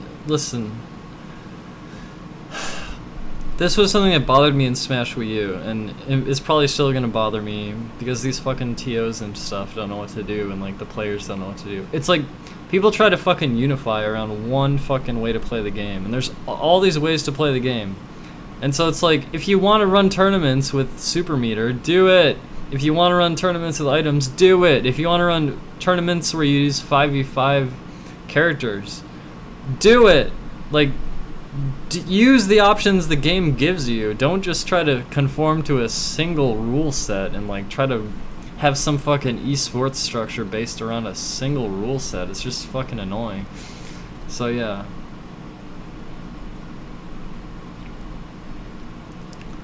Anyway, yeah, the fact that supers are weaker and there's a meter means that, yeah, there's not really like a issue with them regarding randomness. There's nothing random about them. Zero randomness.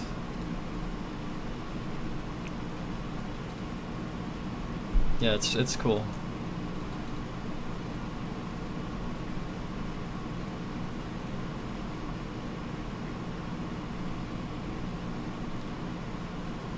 I should run a tournament. I could run on. Let's play online, okay? Play online with me. Play online with me.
Sorry, I'm like going ham on Twitter.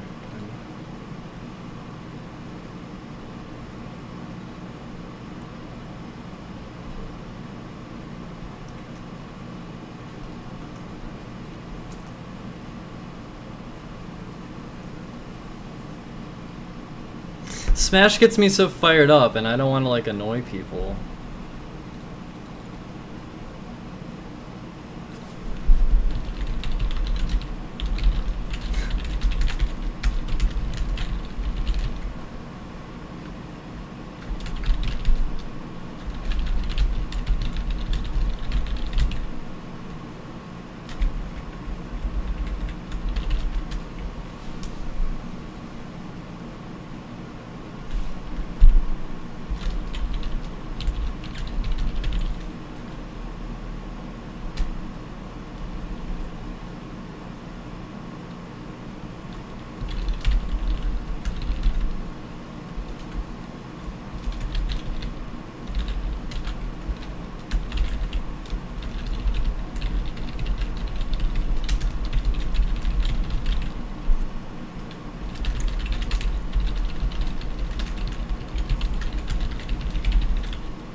Twitter is for getting fired up and annoying people with the things you love. Yeah. Yeah.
Oh god. See, I see everyone in the Smash community now talking about like legalize this, ban this. It's like, you fuckers. It's like they assume there's a one rule set.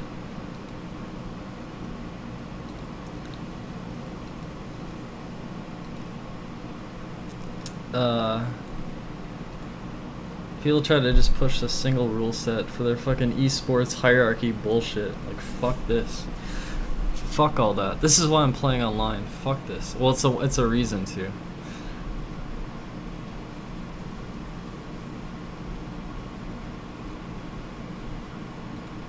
Sorry, I just jumped back to the webcam, I guess.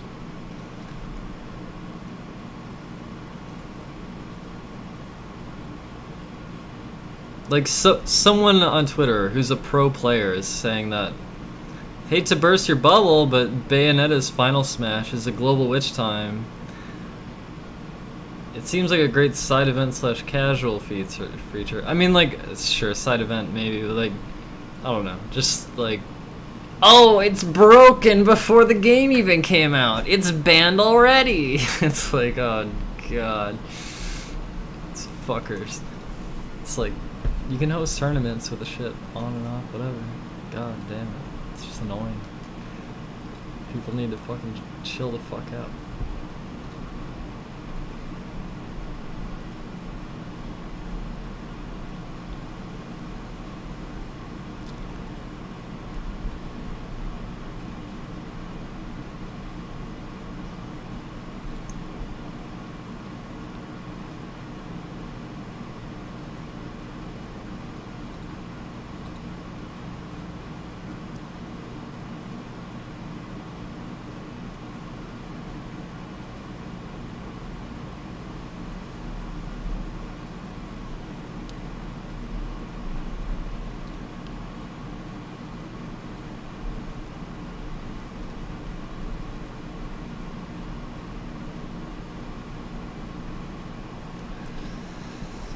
I figured I should maybe sleep soon. I don't know.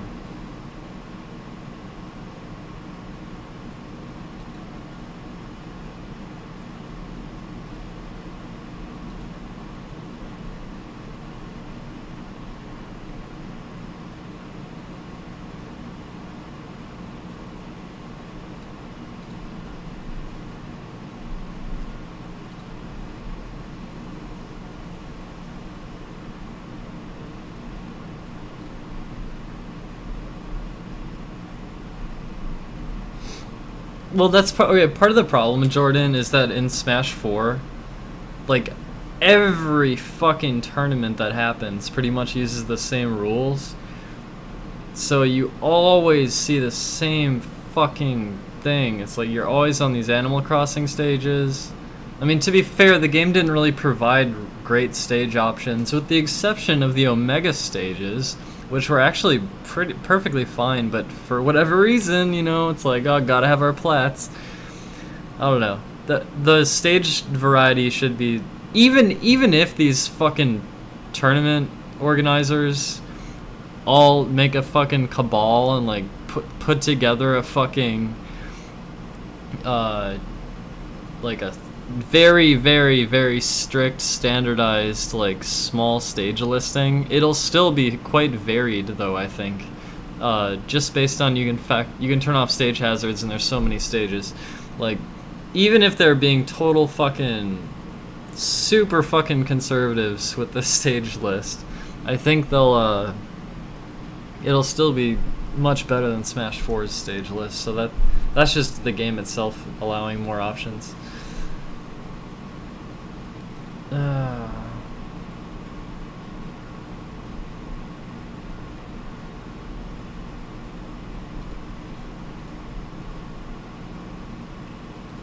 You know, now that there's these chargeable Final Smashes, it would be fucking cool if Zelda had her light arrow, but she doesn't. She doesn't. She now she deletes people. She just deletes people now, so... What would her final smash be then, if it's nerfed or whatever? Oh no, it's strange.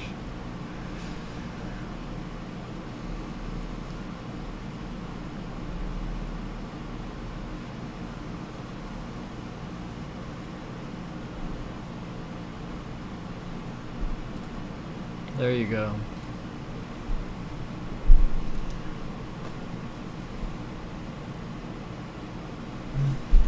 There we go. Coney made a good tweet at least. No excuse for events to be just a singles doubles tournament. With all this content and so many ways to play, majors should be going the Super Smash Con route. Tons of fun events over 3 to 4 days. We'll see which has staying power, but lots of planning to do. That's a good tweet.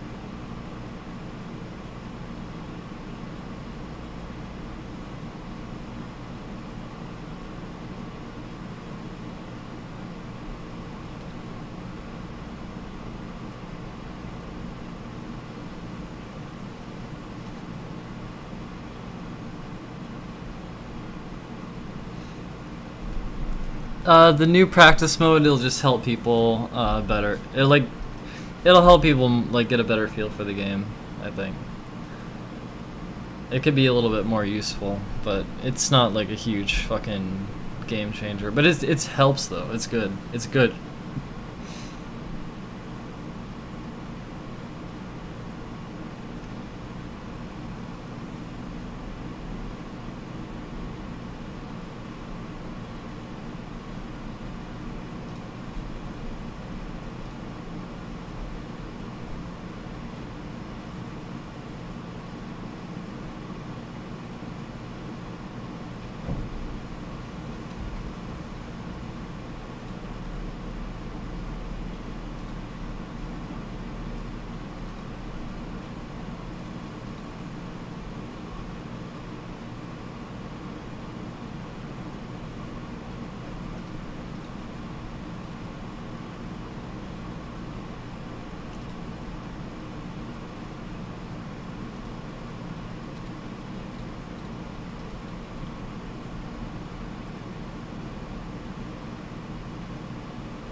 Alright, I should probably sleep or something.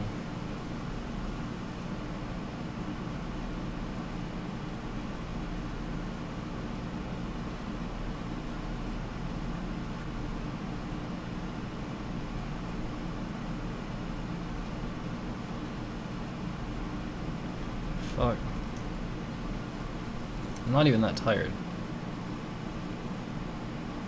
What should I do?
Okay, what the fuck? What am I doing?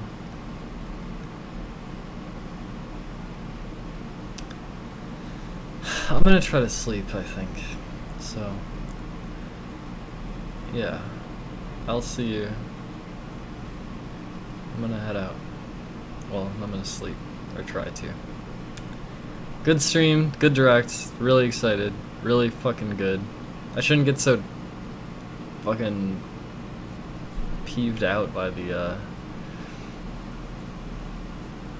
you know, Smash community reactions or whatever. Whatever, people are just excited, you know, people are just excited.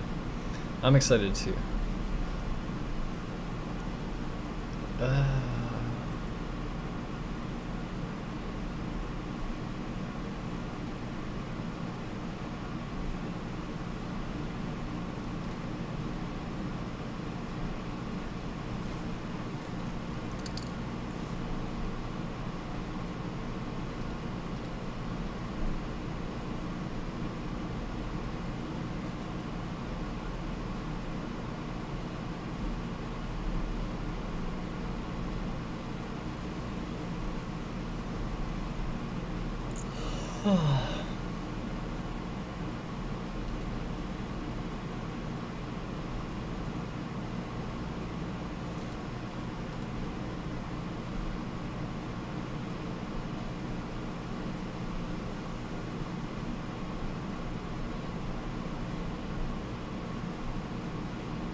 Alright.